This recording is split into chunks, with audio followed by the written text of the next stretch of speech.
Going into war isn't always a choice. More often than not, it's a necessity. And even with NATO's support of Ukrainian independence, it seems like Putin is leaving the US less and less choice in the decision of whether or not to get more actively involved in the war in Ukraine.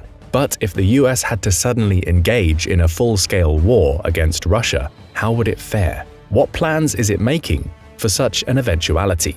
One thing is for sure. Putin had better buckle up.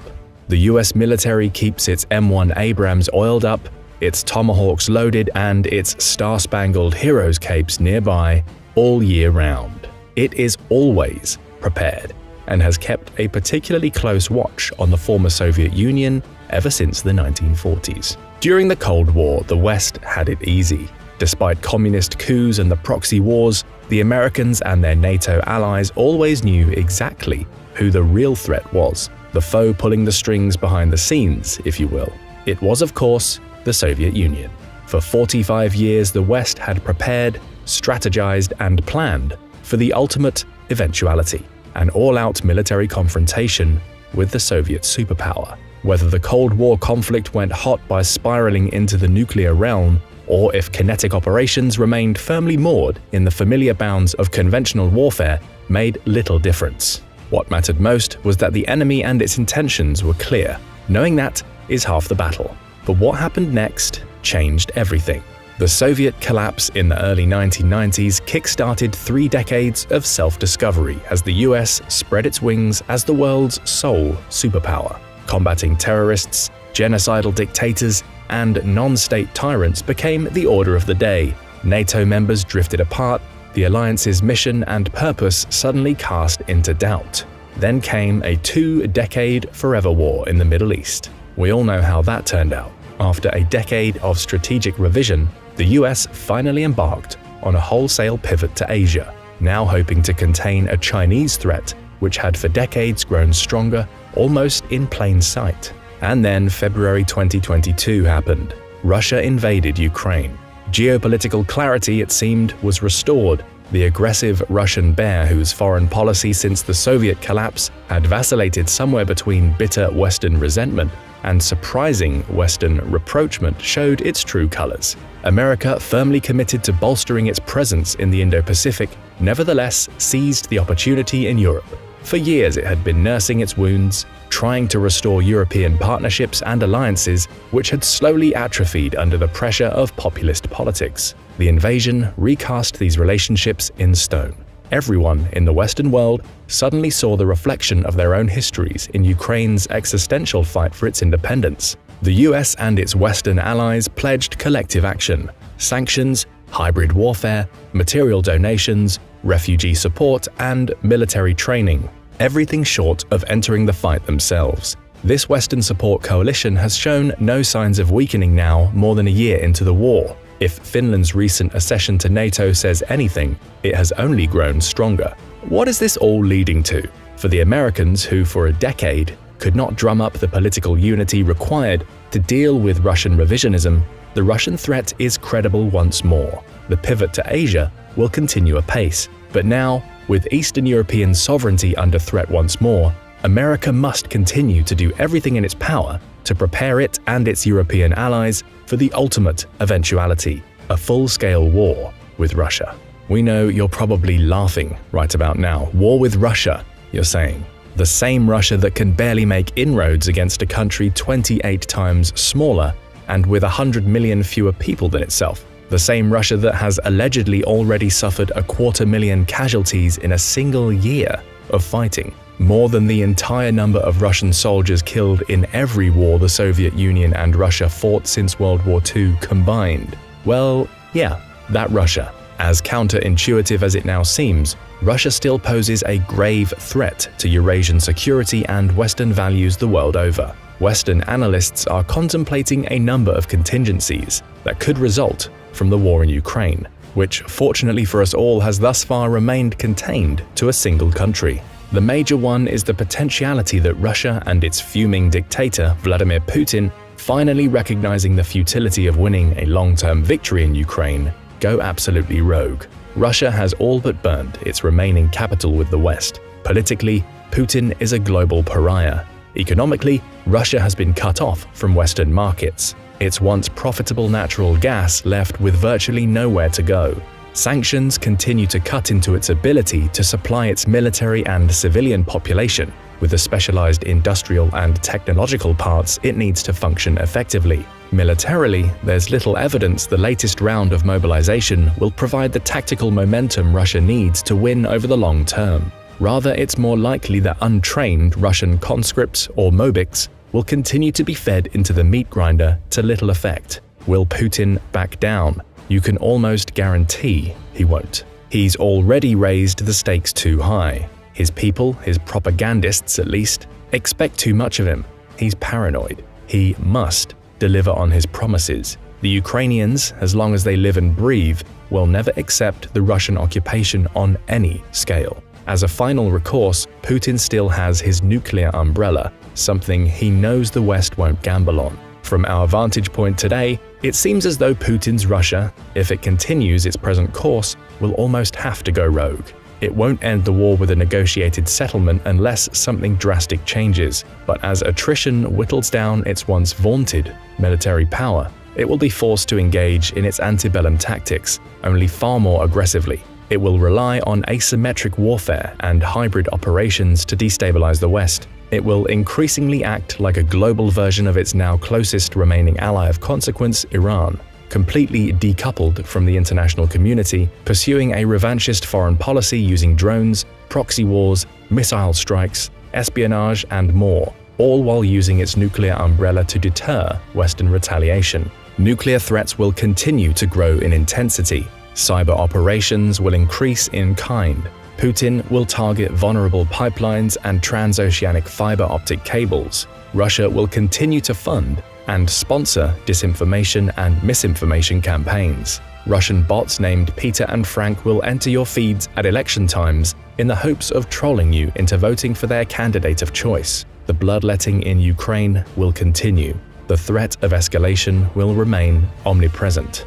And that isn't good, because as one think tank put it, a rogue Russia still represents a geopolitical crisis of the highest order. It's a threat to global security, Western political systems, the cybersphere, space, and food security, not to mention every Ukrainian civilian. Let's be clear, Ukraine has blunted, if not outright neutered, Russia's conventional military power over the past year. That feat alone is remarkable. But this war won't end anytime soon. Russia remains a dangerous foe, and elsewhere, especially outside Ukraine, the bear can still bite.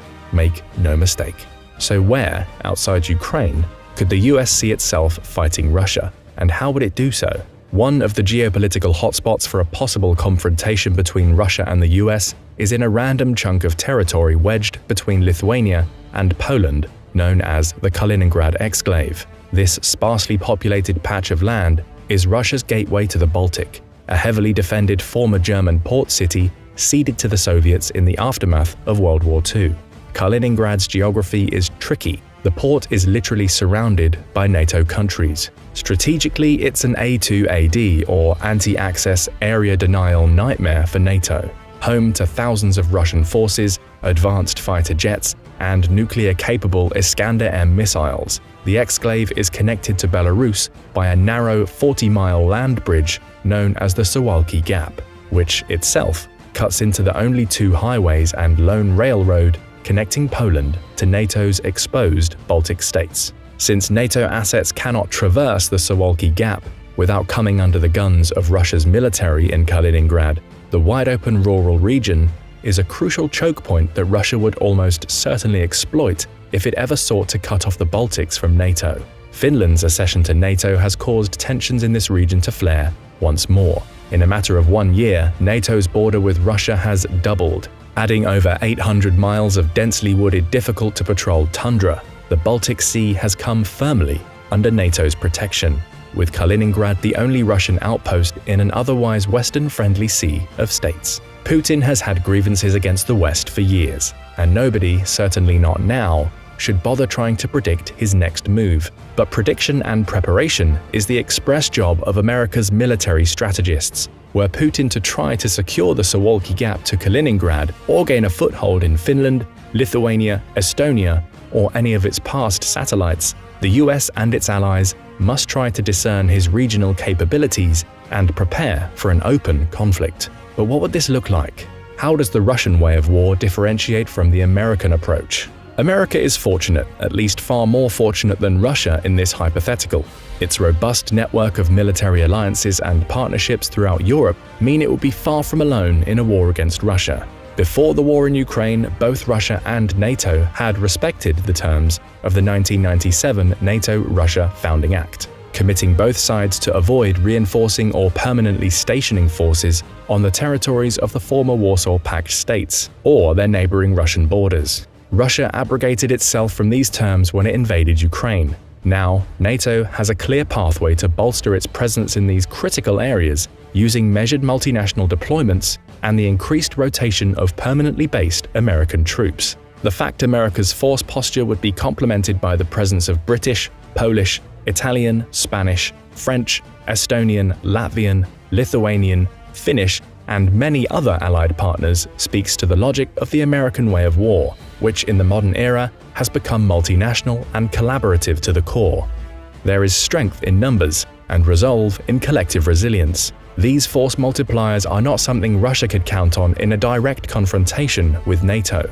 In fact, it can only really count on direct, cooperative assistance from Belarus, and amid its attempts to keep out of the Ukraine war, Belarusian loyalty to Russia is an especially unproven commodity. While Russia has struggled to coax Belarus to fight alongside it, NATO's military personnel now exceeds 5.4 million, 4 times that of Russia. According to Statista, NATO also has about 5 times as many aircraft, 4 times as many armored vehicles, and 3 times as many military ships. Not to mention the backing of the world's biggest defense spender, the US, itself with 1.39 million troops alone and a defense budget of $801 billion in 2021, dwarfing second-place China with a net spend of $293 billion and Russia, who spent a paltry $65.9 billion that same year. Before Russia invaded Ukraine, each year it conducted massive multi-day military exercises demonstrating its military power.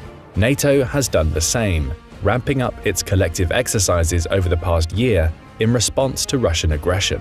While these exercises show little more than NATO's theoretical military effectiveness, the war in Ukraine has brought Russia into stark relief, and it has certainly been found wanting. Russia is in the midst of a new military reform, something its Ministry of Defense announced at the end of 2022. Most see this as little more than a haphazard attempt to patch a sinking ship. They're trying to grow their modern military to the size it was over 2 decades ago.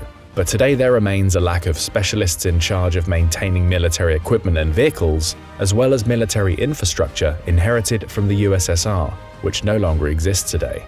Additionally, there were tens of thousands of auxiliary positions like military financial officers and army construction workers, which have also ceased to exist. In other words, noted Russian military journalist and military analyst Pavel Felgenauer, the nominal size of the armed forces cannot be increased in a realistic and meaningful way. Russia lacks qualified junior officers. There's nobody to command the conscripts they're throwing into battle. The army of 1.5 million soldiers Russia dreams of is little more than a bureaucratic fantasy. Still, Russia is frantically trying to restore its depleted forces to the numbers it boasted prior to the invasion of Ukraine. It isn't working. Its armed forces today are lacking in some areas of modern military technology, including drone capability, electronic components, and radar and satellite reconnaissance, Felgenauer told the media. Yes, we have weapons, but our reconnaissance capabilities are weaker than our attack capabilities. So we have a long-range, sometimes precision-guided weapon, but we don't always know where the target is. But what if Russia went into a full-scale war with the West despite these obvious weaknesses? Let's say for the sake of argument that Putin goes rogue. He sees Finland's NATO membership as the final straw. He still doubts the West will risk starting World War III, and he is desperate for a quick victory in Europe. He throws everything into the Ukrainian cauldron, and it all goes wrong. Armed with Western tanks and eventually aircraft, Ukraine mounts a series of counteroffensives that all but push back Russia to its own borders. Decisively defeated on the battlefield, the enemies of Lukashenko's pro-Russian faction in Belarus stage a coup and oust the leader from power. In the cascading crisis, weathered Belarusian volunteers, which for years had fought in Ukraine, return home and help throw the Russians out of their homeland. Belarus thus switched sides, leaving the Russian garrison at Kaliningrad entirely surrounded by enemy forces. The Suwalki Gap is no longer a concern for the West, but it is for Russia. Over time, Poland, Lithuania, and other NATO countries pressure the Russian garrison to demilitarize. Morale sinks. They are at the whims of NATO naval forces in the Baltic, Swedish missiles on the neighboring island of Gotland, and all but blocked from their homeland. Putin decides the time is ripe to present NATO with a sort of final act.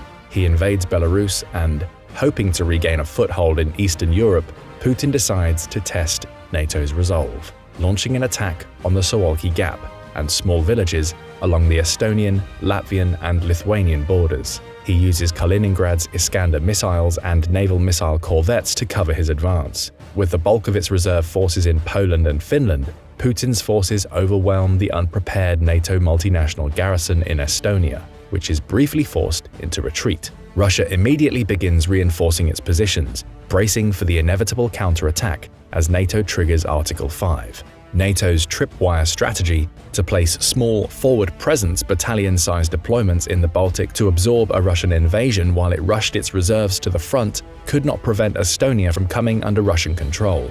Latvia looks like it will hold, but only just. But once Estonia fell, all of NATO's Baltic states, supported by its European, American, and Canadian allies, converged. The West has wargamed this scenario over and over again, and Russian units immediately feel pressure from NATO's Response Force and Very High Readiness Joint Task Force, a multinational brigade on a constant state of alert. The initial surge into the Baltics is complicated by Russian missile attacks on roads, bridges, and railways. The US and NATO respond by establishing air superiority over Estonia at high risk to itself, beginning with a massive cyber attack and cruise missile strikes launched by a fleet of B-52s on Russian SAM sites that overwhelm their air defenses. Learning the lessons of the Ukraine war, NATO targets Russia's vulnerable logistics infrastructure, supplying its forward Estonian presence. Superior commercial satellites, drone technology, UAVs,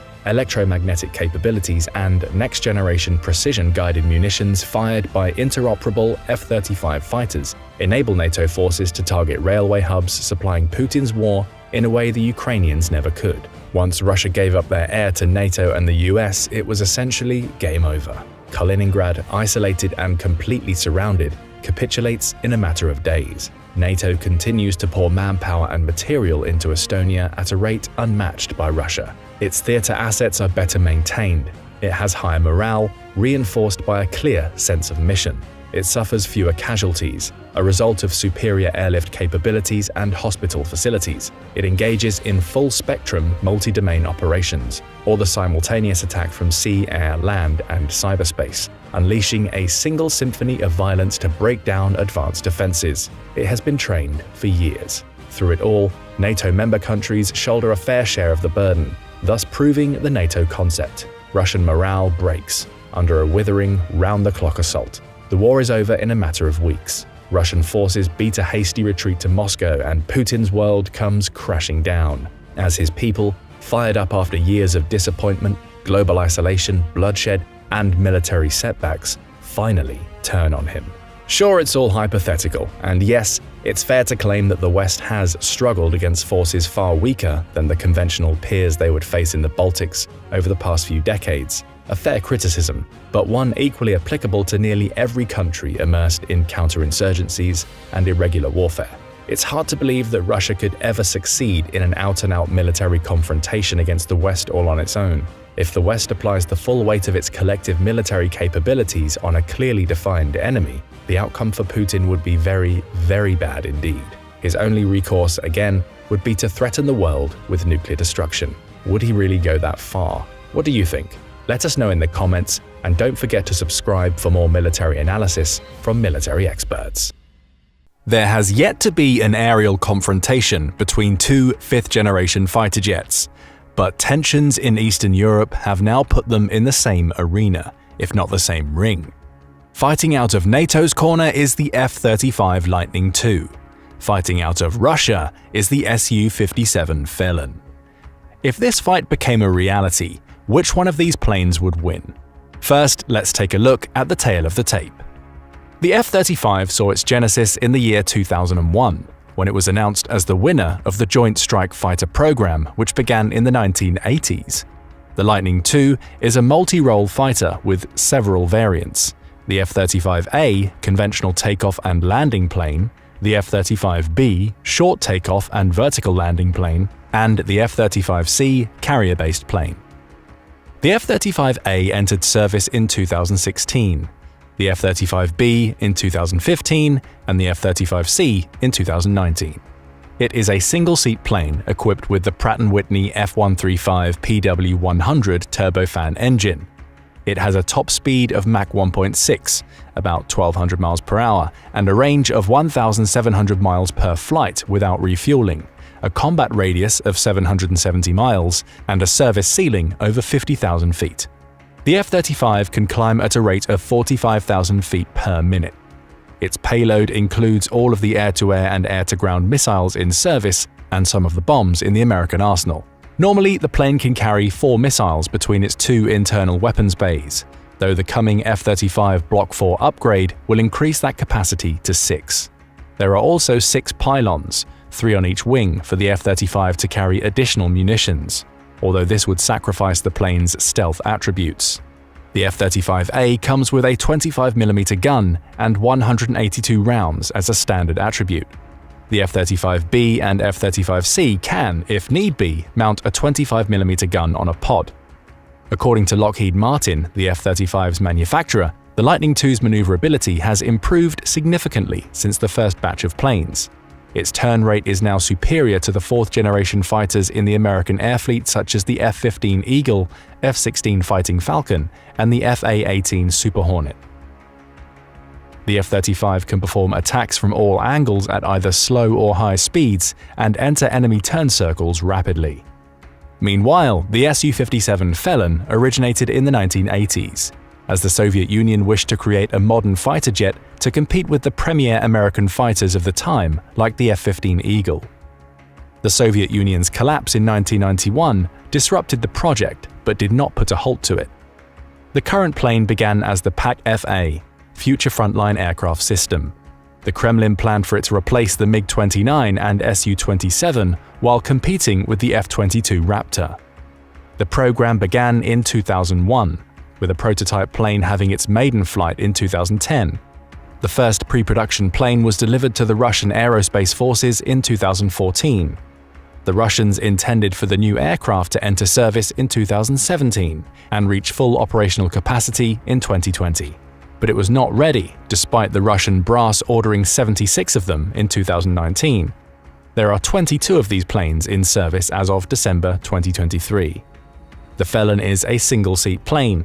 It comes with twin Saturn AL-41F1 turbofan engines capable of delivering 35,000 pounds of thrust individually, or about 64,000 pounds together. A twin-seat version of the aircraft may be on the way. The Su-57 has a purported top speed of Mach 2, or about 1,530 miles per hour. It has a service ceiling of 66,000 feet, a climb rate of 64,000 feet per minute, and a range of 2,186 miles without refueling. The Kremlin has not revealed any details about the plane's combat radius, although some aviation experts believe it's about 750 miles. The Felon can supposedly carry a higher payload than the F-35, with up to 7,500 kilograms, with 10 internal and 6 external holders for missiles and bombs. There is also a 30mm gun for dogfighting. To further assist it in close-quarters combat, the Felon's engines have a 3D thrust vectoring feature. This feature allows an Su-57's pilot to control the outflow of the plane's engines regardless of the aircraft's direction. In other words, the Su-57 might be flying in one direction, but the engine could be pointing in a different direction. This feature could be particularly useful in a dogfight, as it would allow the Felon to outmaneuver its opponent. The F-35 does not have 3D thrust vectoring. At first glance, the tail of the tape would seem to favor the Su-57 in a traditional match. The Felon has a higher maximum speed, climb rate, and altitude, can carry more weapons, has a longer range, and has 3D thrust vectoring engines to give it an edge in a visual range dogfight.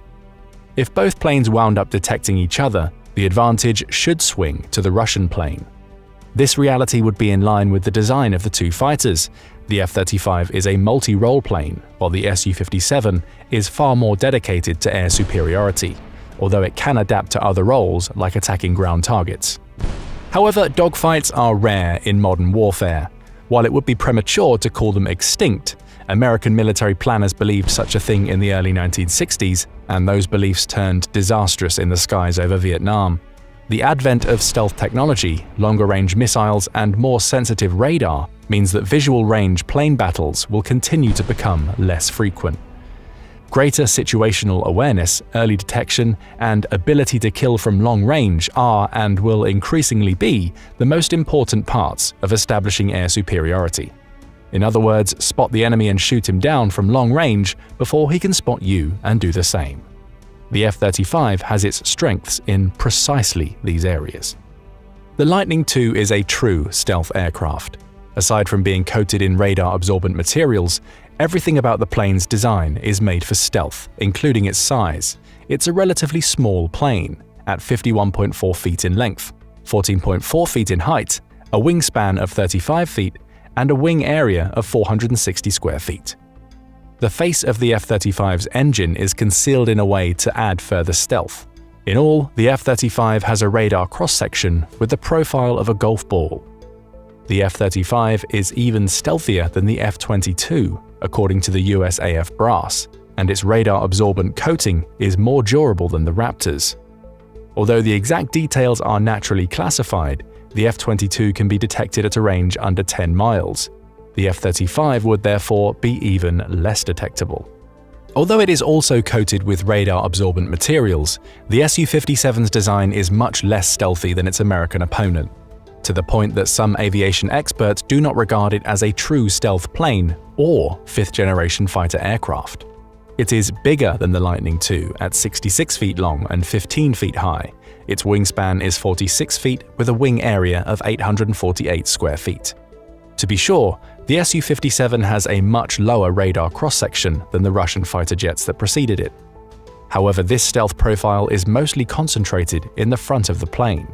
In contrast to the F-22 and the even stealthier F-35, the Su-57 can be detected at a range of 35 miles. However, the Su-57 might be even less stealthy than this, and we'll discuss those allegations at the end of the video. If the stealth features of the Su-57 are as advertised, the fella might be able to compete with the Lightning II if the two planes are approaching each other directly. However, if it were to turn or maneuver, the Felon is much more detectable than the F-35. The Felon would therefore have to try and detect the incoming American plane and shoot it down without exposing its sides or rear. The two planes' missile armaments might be the deciding factor. For air-to-air combat, the F-35 can carry the AIM-9X Sidewinder for short-range engagements up to about 22 miles. The British AIM-132 ASRAAM is also compatible with the F-35 and can hit shorter-range targets about 15 miles away. For longer range, the Lightning II can carry the AIM-120 AMRAAM to hit targets about 65 miles away. In the future, the Block 4 F-35B variants will have the capability to be armed with the European MBDA Meteor, which can hit targets about 125 miles away, though this capacity is not expected until 2027. The F-35 will also soon be armed with the hypersonic AIM-260 JATM, which can hit targets about 120 miles away. The new missile will be integrated into the F-35's potential armaments as it starts to enter service. The Su-57 can also be armed with a panoply of air-to-air missiles at different ranges. First, there is the R-73 for shorter distances up to 25 miles. For medium to longer range combat, the Su-57 can carry the R-77M, which can hit targets up to a range of 120 miles. Then there is the hypersonic R-37, which can hit targets at about the same distance with speeds of Mach 6. In a direct confrontation, the Su-57 would have more shots and have a greater reach than the current F-35, although that advantage would be lost once the Lightning II gets the AIM-260 and the MBDA Meteor. So far, things don't seem to be that promising for the F-35. However, to make use of its greater ammunition and range, the Su-57 must first detect its target F-35 before it gets detected itself. As we have seen in the two planes' particular stealth configurations, this might prove difficult for the Russian fighter to do. From what we do know, the F-35 would usually have the advantage of early detection. The F-35 is the world's most sophisticated sensory aircraft. A few aviation experts have likened it to a supercomputer in the sky. The F-35 comes equipped with the AN/APG-81 Active Electronically Scanned Array (AESA) radar system. The range of the AN/APG-81 is, as you would expect, a highly guarded secret, but some aviation experts think it can spot targets between 250 and 300 miles away. The AN/APG-81 can provide high-resolution ground mapping to the F-35's pilot. The Lightning II also comes equipped with a network of cameras at various points on the plane to give the pilot a 360-degree field of view, with the information being fed directly into the helmet. These capabilities will be increased even further with the coming F-35 Block 4 upgrades. The F-35's sensors also include the Advanced Electro-Optical Targeting System and a custom-made AN/ASQ-239 Barracuda electronic warfare system, developed by BAE Systems. The Barracuda provides both offensive and defensive electronic warfare support, which provides all-aspect broadband protection to suppress enemy radar systems and assist the F-35 in targeting valuable assets. For example, the Barracuda Electronic Warfare Suite can turn the F-35 into a stand-in electronic warfare attack platform, without needing to call upon a specialized plane. In this capacity, an F-35 approaching an enemy air defense system could attempt to jam it with its onboard electronic warfare suite. The Barracuda system is also an open architecture one, designed to allow for the addition of new capabilities as they become available. Current F-35s can track 23 enemy planes in 9 seconds and engage 19 in under 3 seconds. The Su-57 also comes equipped with its own AESA radar system, the NO-36 Bielka. This radar provides X and L band modes to make it more resistant to enemy electronic warfare countermeasures. The radar provides a 120-degree field of view in elevation and azimuth, the angle between a reference plane and a point. This is the highest possible number for a flat phase array antenna. Though the radar's range is also naturally a secret, some estimates suggest that the NO-36 Bielka can detect an 11-square-foot target at a range of roughly 250 miles. The radar system is spread across the felon's body. The Su-57 also comes packed with equipment to give it improved situational awareness. This equipment includes cameras interspersed throughout the plane to give the pilot the information. At first glance, the two planes seem roughly comparable in their radars and electronic warfare abilities. But the F-35 should have longer range detection now and a reduced cross-section. In the short future, the F-35's advantage in this area will grow, as the Block 4 version of the Lightning II will come with a new radar, the AN/APG-85, produced by Northrop Grumman. While the details are of course another secret, the new radar will have an even longer range than its predecessor. It will also have higher resolution, superior tracking, and better electronic warfare capabilities such as jamming and degrading enemy radars. The new radar will have these superior features in part thanks to it being based on a gallium nitride semiconductor system.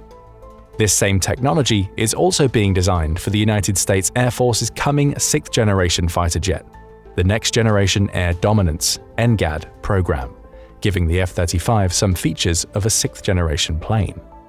The current F-35 versus the advertised features of the Su-57 should make for a close contest. Both have similar range, although the F-35's radar has a slightly longer range. Their missiles have similar range too, although the Russian R-37 is faster. The coming Block 4 F-35, combined with the AIM-260 JATM, should give the Lightning II a decided advantage over the Felon at longer distances. The design specifications between the two planes suggest that the F-35 should be able to detect the Felon from further away and shoot it before it can in turn be detected. The F-35 also carries another advantage, sensor fusion, which would prove a significant advantage in any real-world meeting between the two jets. The Su-57 has sensor fusion capabilities of its own. It can link up with Russian assets in the air and on the ground and share its data. However, the F-35's sensor fusion capability is unparalleled. The Lightning II's sensor fusion capabilities can generate real-time pictures of the battlefield and feed it to friendly forces, enabling a combined arms approach to tactical situations through information integration. The Block 4 F-35 will have even greater sensor fusion capabilities. The coming capability will create something that the American military brass calls kill webs, integrating an all-domain approach to target selection and striking. For example, in a scenario involving a meeting between the F-35 and Su-57, the former would be able to more easily relay targeting information to a friendly aircraft or a nearby air defense system that might be in a better position to shoot the incoming Russian plane down. In addition to adding to the F-35's network capabilities, the kill web ability will help the Lightning II to maintain its stealth profile, since it would not need to open its weapons bay to shoot down the incoming Russian aircraft. For a plane that already had a stealth advantage, the kill web would greatly add to its ability to detect and shoot down the Su-57 before it detects the F-35. As we've seen in a direct fight between the two planes, a first look first kill ability for the F-35 is its key to victory. The Lightning II is not a plane that was engineered to take part in close quarters combat like the Su-57. Its purpose is not air superiority, but to be a jack-of-all-trades force multiplier. If the Su-57 can detect its American enemy, it should have the advantage. However, since the Su-57 is more visible to radar than the F-35, in long-range combat scenarios, the Lightning II should be better able to shoot down its Russian rival, particularly once the AIM-260 JATM becomes available in large numbers. That process is expected to begin in 2024 and will be completed by the end of the decade. The advent of kill webs will add to the F-35's advantages at long range. Perhaps that is no longer a one-on-one fight, but in any real wartime scenario, both of these planes will serve as one component in a much bigger framework. A real confrontation between these two fighters would not involve a one-on-one fight, but as part of a network, and this would be where the Su-57 would find itself at its most pronounced disadvantage. The Russian aerospace forces have been hesitant to deploy their newest toy in the skies of Ukraine. For all its capabilities, the Kremlin does not appear to be too confident about the new plane's ability to hide from enemy planes and air defense systems. Most war watchers have observed that the Russian brass is afraid to lose the Su-57 Felon. As we mentioned, only 22 of them are in service as of the end of 2023. Production delays and international sanctions may prevent the Russian military from acquiring the initial batch of 76 that it ordered in 2019. Meanwhile, over 1,000 F-35 Lightning II planes have been built as of January 2024. The United States alone plans to buy a total of 2,457 F-35 aircraft. In any scenario involving hostilities in Eastern Europe, the Su-57 would be significantly outnumbered. The Felon's flaws might go deeper than its production problems.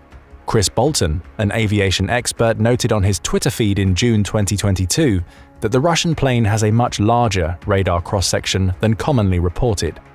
According to him, the Su-57 has a radar cross-section similar to the fourth-generation FA-18 Super Hornet, making it 1,000 times less stealthy than the F-35.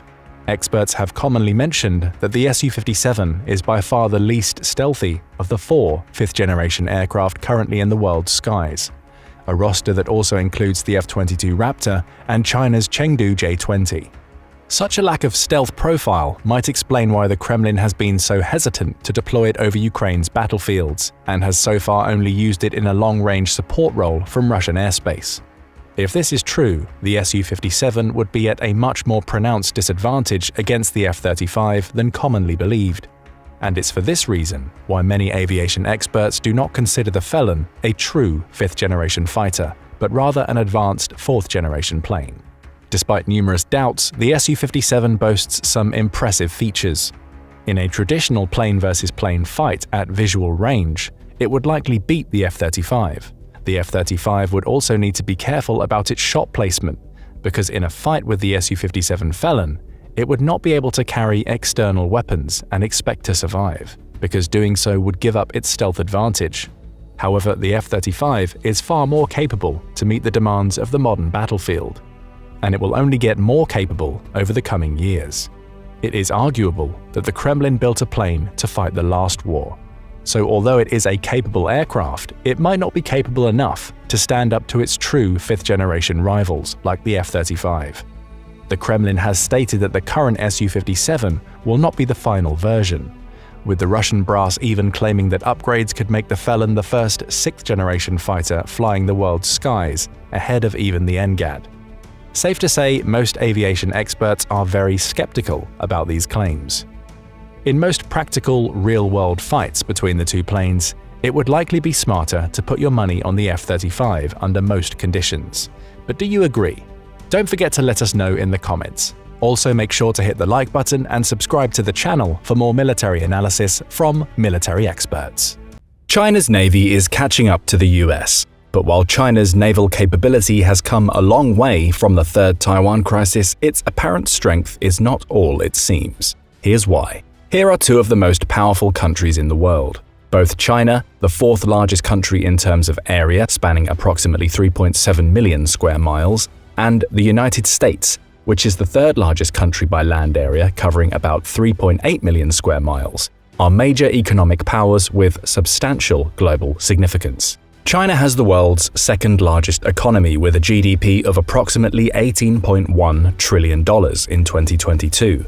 The United States, however, has the largest economy globally with a GDP of about $25.46 trillion in 2022. Okay, so the US has got China whipped when it comes to land area size and economic success, but what about military power? Well, here's where it gets scary. China aims to position itself as a significant global military power and has set its sights on achieving global dominance by 2049. Right now, China's Air Force ranks second globally, just behind the United States, which possesses the most formidable Air Force strength. According to reports, the United States operates approximately 10,000 more air platforms compared to China. In terms of total aircraft strength, China is listed as having 3,260 aircraft in service, while the United States boasts an impressive fleet of 13,233 aircraft. This substantial difference emphasizes the United States' superior air power and its larger operational aircraft count.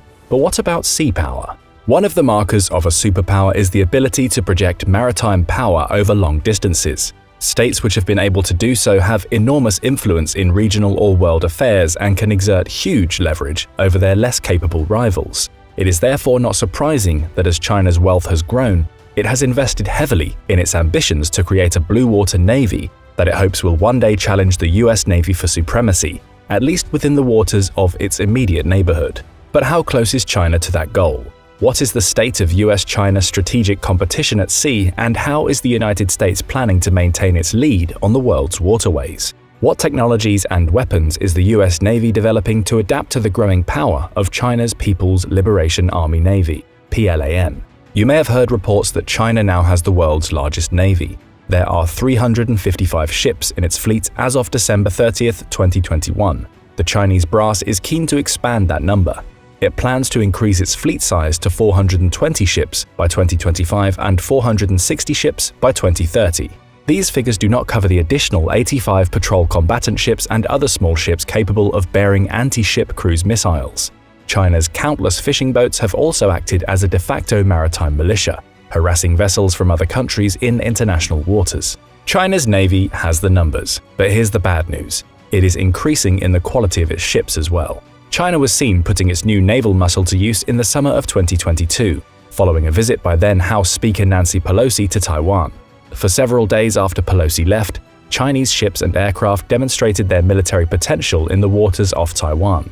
This show of force would have been inconceivable 25 years earlier, in the Third Taiwan Strait crisis of 1995–96. At the time, when Taiwan was set to hold its first direct presidential election and became a fully fledged democracy, the mainland launched several missiles across the Taiwan Strait, prompting the United States to send 2 carrier battle groups to the area. China had no choice but to back down in the face of such pressure, but the Chinese leadership never forgot the incident. To them, it recalled the century of humiliation. a time in the 19th and early 20th centuries when China repeatedly found itself at the mercy of foreign powers. Since the Chinese leadership considers Taiwan a rogue province, continued American and Allied military support for the island reminds them of those times. After the crisis, China resolved to never let such a scenario happen again and took steps to increase its naval power. This was a deviation from the norm. With only a few brief exceptions, China has never historically been a sea power. It has traditionally focused its military resources on maintaining a large army capable of defending its vast land borders. Up until recently, this was the objective of the Chinese brass. However, with China's continued problems with Taiwan and its containment within the natural barrier of the First Island Chain, a string of islands off China's waters which stretch from Japan to Indonesia, the Chinese leadership decided that only by becoming a sea power would China take its rightful place as a true global superpower. With its growing economic might, especially since it joined the World Trade Organization in 2001, China finally had the chance to make a play for naval prominence. Included in China's new naval assets are 3 aircraft carriers. China's naval brass plans to increase that number and bring its carrier force up to 5 by 2030, with more to come after that. The PLAN also aims to increase its submarine force by building 10 ballistic missile submarines by the same year. While China's naval capability has come a long way from the Third Taiwan crisis, its apparent strength is not all it seems. China may have more vessels in its fleets than any other country, but that is because most of the ships are still small. Aside from the number of ships, one way to measure a state's naval power is through the combined tonnage of its fleets. Tonnage is the measurement of a ship's weight. The PLAN's total combined tonnage as of 2020 is between 1.8 and 2 million tons. The US Navy, though, stands at 4.6 million tons. The reason why tonnage matters is because small, low-quality vessels do comparatively little in actual naval confrontation.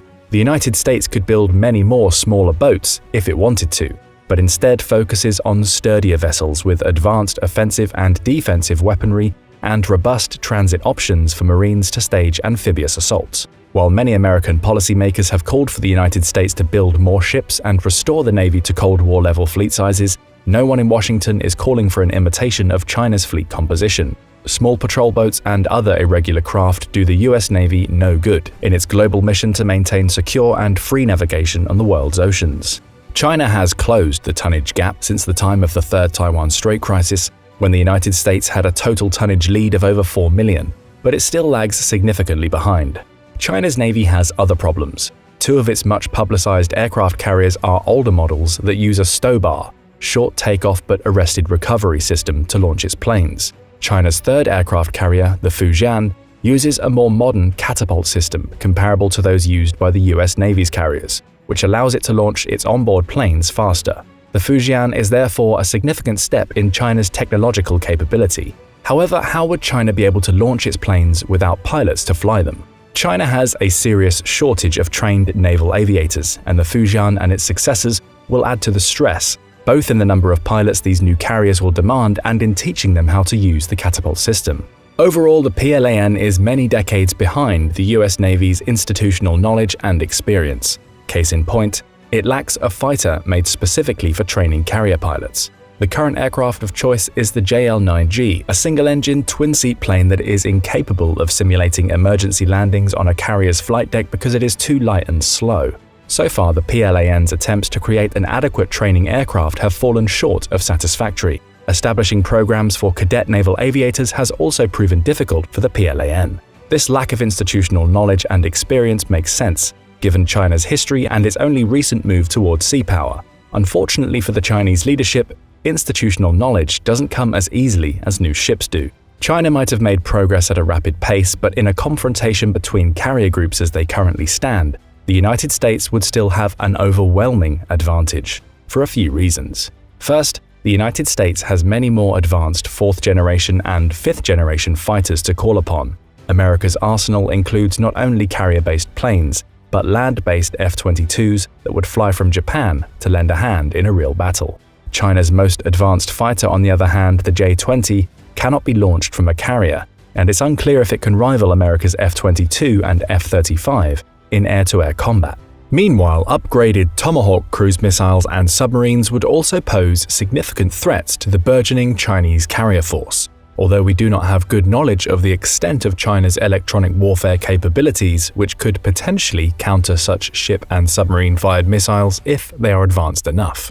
Another area that the PLAN significantly lags behind the US Navy in is submarines, which was one of the reasons why Beijing made such a big protest about the AUKUS submarine sharing agreement. China currently has a fleet of 56 submarines. 6 of them are ballistic missile submarines with payloads capable of reaching the United States homeland. Another 6 are nuclear-powered attack submarines. The bulk of the fleet, 44, are diesel-electric attack submarines. This is where China's Navy is at its most pronounced disadvantage and lags the furthest behind. Experts believe that China's current main submarine, the Shang class, is only on par with 1970s Soviet-era designs, and China has not invested as much in anti-submarine warfare as in other parts of its naval buildup. It has tried to close the gap recently, equipping its newer surface ships with more sophisticated sonars. China has also introduced its new U-8 missile launch torpedo and KQ-200 maritime patrol aircraft. Even so, these are comparative baby steps in actually defeating the formidable American submarine force. China may also be able to deploy more submarines in its immediate waters, but it is still at a severe disadvantage in submarine-to-submarine warfare. A comparison of the engineering of the two navies' underwater vessels will paint a clearer picture of why the US Navy still has a decisive advantage in undersea warfare. The United States uses nuclear-powered submarines, which are faster, capable of diving deeper, and have a longer range than the submarines China uses. China's diesel-electric-based submarines have one advantage. When running on electric power, they are quieter than nuclear submarines. However, these vessels cannot run on electric power for long. They have to either surface or pop up a snorkel to recharge their electric batteries and run on diesel power for the duration of that operation. At that point, they are significantly noisier than nuclear subs and far more vulnerable to attack. Meanwhile, nuclear submarines can stay quiet and deep for months on end. Although the range and duration of operations would not necessarily be as important for the Chinese in a confrontation with the US Navy because hostile encounters would take place near Chinese waters, the depth, stealth ability, and operating times of the American and Allied nuclear submarines would help to defeat China's strategy of overwhelming enemy naval forces with a rain of anti-access, area-denial ballistic missiles. These projectiles currently pose a severe threat to American carrier groups and surface ships operating too close to China's waters. Submarines, on the other hand, are much harder to detect, and the US Navy's advantage in underwater operations allows the United States to threaten the Chinese mainland.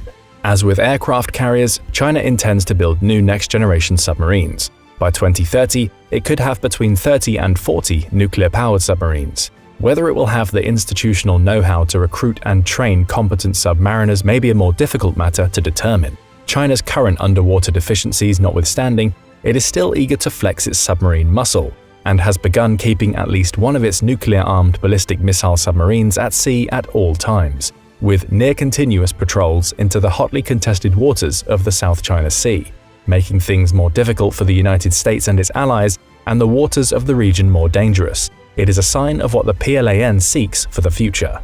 As things stand now, though, China tacitly acknowledges its disadvantages in maritime warfare and relies mostly on a defensive strategy to mitigate the threat that the US Navy poses. At the heart of its strategy are various classes of land-based short and medium-range ballistic missiles. These missiles, based in mainland China and on its illegally built artificial islands in the South China Sea, pose a serious threat to American surface ships operating in the waters of the first island chain. Most formidable is its vast stockpile of short-range missiles, effective at distances up to 1,000 kilometers. The US Department of Defense estimates that China has between 750 and 1,500 of these, and they pose a menacing threat to Taiwan and every American base in Japan and South Korea too.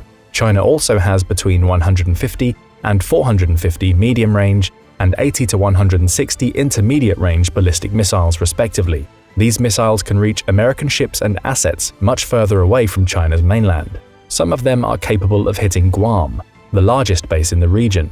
China is currently building more ballistic missiles in an attempt to exert leverage over progressively more distant areas of the Indo-Pacific region. Additionally, although the PLAN is not currently capable of defeating the US Navy in a head-to-head confrontation, China would have the advantage of operating near its territory in any real conflict. No one on either side expects a Midway-style battle on the high ocean. This reality means that the American supply lines would be much longer and more vulnerable to Chinese ballistic missile attacks, the tyranny of distance. China would also be able to concentrate all of its naval assets in a confrontation with the United States, where in contrast, the latter has global commitments. Policymakers and war planners in Washington have long sought to concentrate resources in the Indo-Pacific region to counter China's expansionism, but bureaucratic and international resistance have often thwarted those plans, with Vladimir Putin's invasion of Ukraine putting even more pressure on the United States to maintain military forces in Europe at high levels. Between these commitments, China's sheer number of assets, the tricky supply situation, and China's continued build-up in quality and quantity, the US Navy cannot rely on maintaining its traditional superiority forever, and the stakes are getting higher. Many experts warn that slowly but surely the United States is losing its traditional military advantage in the Indo-Pacific region, and the cost of victory in any potential confrontation with China has become much higher than even a decade ago. So what is the United States doing to keep its edge at sea in a time of growing competition? No American naval strategy in the Indo-Pacific region would come independent of the consideration of its allies, especially Japan. So what would be their contributions to the naval balance of power in the Indo-Pacific? Japan recently announced that it would spend 2% of its GDP on defense by 2027, lifting traditional post-World War II restrictions to build a military capable of offensive operations. A new aircraft carrier, the country's first since World War II, is included in those plans. Even so, decades of minimal defense spending and the loss of institutional know-how will not be overcome so easily. Some American policymakers and national security experts fear that the benefit of Japan's renewed commitment to its military will only show up well after 2027, when China's capabilities will be even higher than they are today. Other American allies in the region like Taiwan and the Philippines are not nearly as capable. South Korea has a strong army, but is not in a position to play a robust role in a sea confrontation with the growing strength of the PLAN. This reality means that the increasingly precarious situation will remain intact for the time being, with the overwhelming share of the Indo-Pacific's defense burden falling on the United States.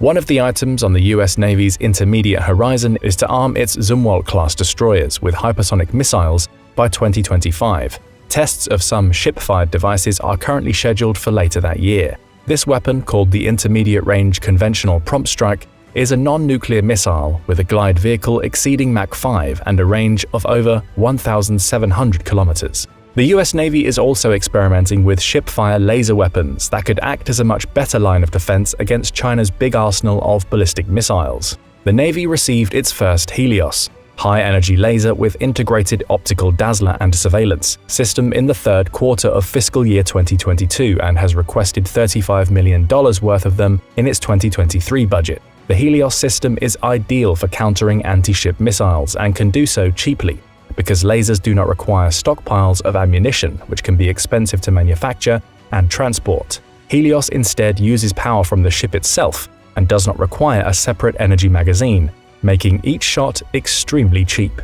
The US Navy hopes that such cheap laser shots will one day efficiently nullify the much more expensive missiles they will be targeting. Helios is currently designed for integration on Burke and Arleigh-class ships, but the Navy is planning to adapt it elsewhere. Unlike with hypersonic missiles, the United States currently leads China in laser technology, but China is proceeding apace with its own plans. As drones and missiles get more sophisticated, laser countermeasures will only be more important in the future. The Navy had been experimenting with railguns, electromagnetic projectile weapons, for more than a decade, but suspended the program in 2021 in favor of hypersonic missiles. Suspension does not mean permanent consignment, however, and the Navy might pick the program back up. Like lasers, railguns have the advantage of not needing to carry as big of an ammunition magazine, since their projectiles are not launched with gunpowder or fuel, but electromagnetic power that can be generated from the host ship.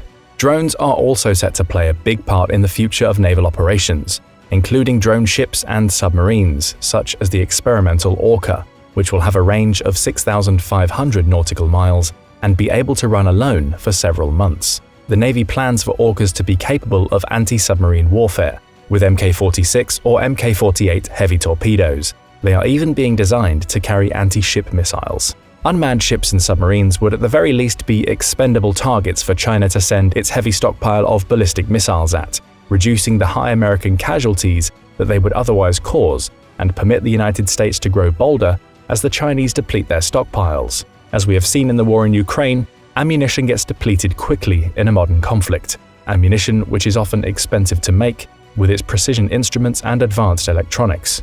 Any cheap drone which can exhaust China's advanced munitions would be worth its weight in gold for the American naval brass. China is also keen on developing unmanned submersibles, signaling that this will be a burgeoning area of competition between the two rivals in the Indo-Pacific region. Drone carriers, unmanned ships, and unmanned submersibles are not the only aspects of science fiction that are quickly becoming a reality, however. Jetpacks are one of the more unusual ways that the US Navy is planning to maintain its maritime edge. Since their inceptions, the Navy and Marine Corps have been designed to work together. Supporting amphibious operations is one of the Navy's most important missions. One of the ways the Navy is planning to continue with this tradition is by experimenting with jetpacks. The jet suits the US Navy and its ally the Royal Navy is experimenting with can reach speeds of 85 miles per hour and altitudes of 12,000 feet. The US Navy was evidently inspired by the Iron Man movies. The Iron Man suits are powered by 5 gas turbine jet engines and weigh about 75 pounds when they have full tanks. Jet fuel, diesel, or even kerosene are all acceptable fuels. A test of a similar jet suit by the Royal Marines showed that these devices can be operated with a high degree of precision, enabling a wearer to take off from a speedboat and land on the deck of a much larger vessel. Although these prototype Iron Man suits are noisy, there will be less of a need for stealth in any real-world situation that they'd be used in. If naval combat gets to the point where one side is trying to board the enemy's ships, stealth is long gone. The Iron Man suits could also support amphibious operations, with US naval vessels launching Marines at targeted areas. Imagine hundreds of them storming towards a shore. They would be much harder to target than helicopters or landing craft. Already, paramedics in Great Britain have used the jet suit to reach difficult places, and firefighters are also interested in the suit's ability to help them access hard areas rapidly. Though the world isn't quite ready for it yet, we probably aren't too far away from a world where swarms of Marines decked out in Iron Man suits will take to the skies at low altitude. Because a naval confrontation between the US Navy and the PLAN would occur in the comparatively confined waters of the first island chain and not on the high seas, the Iron Man suit could prove an effective method of projecting force. The US Navy remains the world's premier maritime fighting force, but as China's wealth and power continues to grow, and as the PLAN continues to modernize, the United States must continue to look for ways to push the envelope, with innovations that we might find hard to believe now. China wants to break out of the first island chain and have more of a voice in the waters of the world. The United States wants to contain China within the waters close to its territory. Whoever holds the edge in the technology race will come closest to achieving their respective goal. But what do you think? In a battle between the US and Chinese Navy, who would win? Let us know in the comments, and don't forget to subscribe for more military analysis from military experts. Hour 0. Sitting in his office surrounded by his most trusted advisors, Xi Jinping feels ready. Over the past decade or more, he's spent billions upon billions modernizing China's military. His nation now has nuclear weapons, around 500 of them, and he's built one of the world's largest navies. Add to that the fact that China's military has more active members than any other nation, with 2.35 million people to call on. He's going to bring war to the United States. But to do so, he has to carefully coordinate attacks throughout the Pacific. He knows that the United States has bases in Japan and South Korea, around 190 in those two countries alone, and a powerful navy that, though smaller than his, packs a lot more firepower. A full frontal assault on the United States without taking care of those problems first would be suicide. He needs to secure the Pacific, giving China a route toward the American mainland as a priority. His attack doesn't begin with missile launches. It starts on the cyber front. For years, China has been working on cyber technology that would allow it to hack into American infrastructure and military defense systems, limiting America's response to an attack in the process. On occasion, China gets caught out. In December 2023, for instance, the United States conducted an operation to disrupt a network of small office home office or SOHO routers that China had taken control of using the KV botnet to mask its hacking activities. That was unfortunate for Xi, but it won't stop the first stage of his attack. Xi gives the okay and dozens of cyber attacks begin. Chinese hackers work feverishly, targeting American water systems, electrical grids, and communication systems, with a special focus on any that are located near key military installations. Further attacks take place within the networks of companies that provide critical services to America's military, as well as attacks on systems and transportation methods that will be used by the United States to deliver aid to Taiwan in the case of a Chinese invasion. That last step is critical. To reach the United States, China has to secure a passage through the Pacific. Taiwan, which China has claimed for decades should be part of the People's Republic anyway, is chosen as the main target. By securing that island, China can break through the nations in the Pacific that are allied to the United States, including Japan and South Korea, and clear its route to the American mainland. Hour 1. The United States is scrambling. It's no stranger to Chinese hackers, but it's never faced an operation of this scale before. The country's success against Volt Typhoon, the elite group of Chinese hackers that were responsible for the KV botnet attacks mentioned earlier, revealed that China has its fingers in major networks. Rail, mass transit, maritime, water, and pipeline systems were all under threat. And though Volt Tycoon has been mostly eradicated, the sheer scale of the disruption occurring in the US reveals that it was far from the only hacker group China had in play. America is left chasing shadows, at least for a couple of hours, which is all China needs to start the next stage of its assault. Xi Jinping gives the okay for the next and boldest part of its strategy: activating the People's Liberation Army Rocket Force, or PLARF. The group has around 120,000 members, who combine to operate 6 known ballistic missile bases throughout China. However, the PLARF's real strength lies in the sheer number of missiles it has at its disposal. Recent estimates from the US Naval Institute place the number at somewhere around 4,000, all of which are capable of targeting ships moving at sea in addition to static land-based targets. Both capabilities will be needed by Xi. In arranging this attack, he's had to make some difficult decisions. He knew that a launch against Taiwan was inevitable, and the island nation became his first target. A missile barrage begins, with air support being provided by the recently upgraded bases at Longqian, Jiangsu, and Wuhan. All 3 are supporting China with fleets of Shenyang J-16 fighters, launching missiles of their own while engaging Taiwanese defenses in the air. The tougher attacks focus on the US Pacific Fleet. Numbering around 200 ships, along with 1,500 aircraft and 150,000 military personnel, that fleet is the biggest barrier that stands in the way of Xi's ambitions to invade the United States. It covers almost half of the world's surface, stretching from Antarctica to the Arctic Circle, taking in the Pacific Ocean and the Indian Ocean in the process. Xi can't hit everything in that fleet, but his goal is to strategically weaken the fleet in the early hours of his new war, eliminating America's ability to rapidly respond to his actions. To do that, he needs a 3-pronged missile attack. First, he has to engage the naval bases the United States has set up in Japan, South Korea, and the Philippines. It's a risky move. Any missile strike on these nations will surely cause collateral damage, potentially bringing all 3 of them into the war in support of the US. But failure to strike now means leaving nearly 200 bases ready to launch an immediate counterattack supported by around 79,000 troops. Xi can't take that risk. Hordes of Dongfeng 26 or DF-26 missiles are launched towards America's bases in Japan and South Korea. Each missile has a range of 2,485 miles, easily ensuring they can reach their targets. They are accompanied by shorter-range missiles, such as the DF-16, for a simple reason. Xi needs his DF-26s for attacks further afield.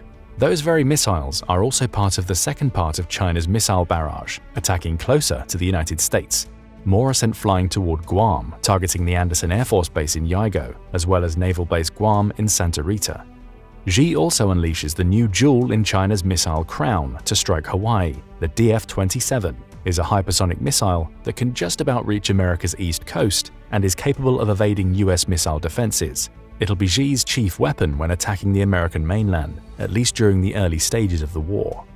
Finally, the third strike, attacking American ships that are currently in the Pacific.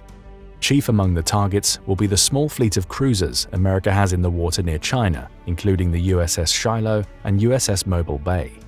All told, there are 9 of these ships, all packed with heavy armaments and strong anti-air defenses that China hopes to either eliminate or damage heavily.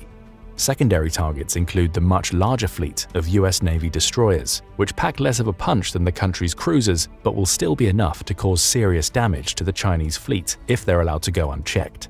There are dozens to target, and Xi knows that he won't be able to take out all of them. But the more he can destroy with missiles now, the easier he'll find his invasion of Taiwan and subsequent passage to America.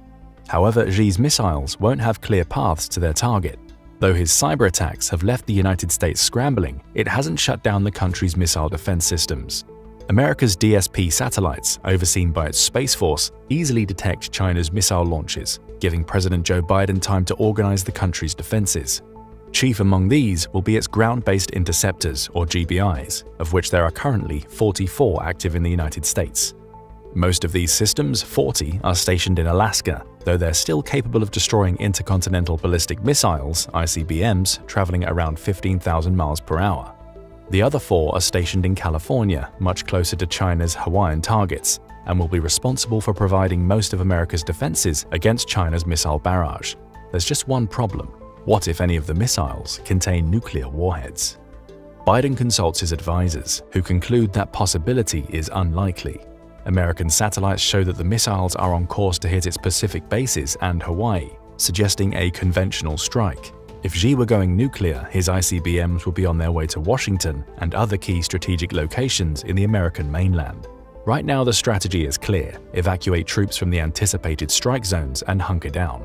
A counterattack will come, but at present, the US has to rely on its missile defense systems. Across the Pacific, Xi watches and waits as the first of his missile barrages travel toward their targets in Japan and South Korea.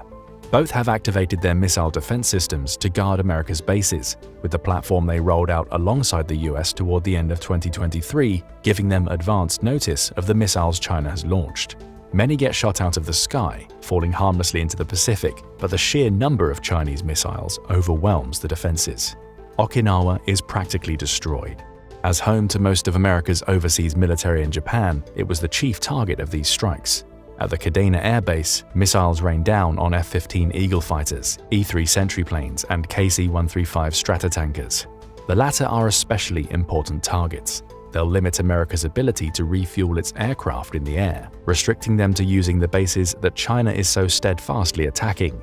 The strike could be considered a success, killing thousands of American troops in the process. But Xi knows the bases aren't fully out of commission.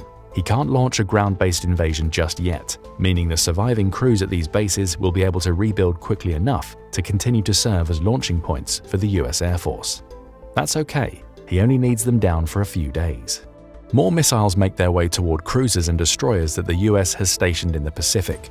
These ships are a little harder to strike, not least because they're not remaining still. Orders from American command have told all to start moving in erratic patterns, hoping to send Chinese missiles off course in the process.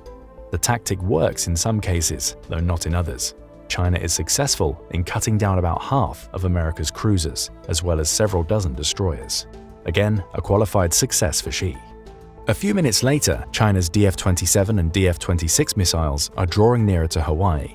Dozens are shot out of the sky by California's missile defense systems, but they can't provide complete coverage. Many more break through, striking ships including the USS Frank E. Peterson and USS Hopper. Xi had hoped his strike would also take out at least some of the 13 submarines stationed in Hawaii, but no such luck.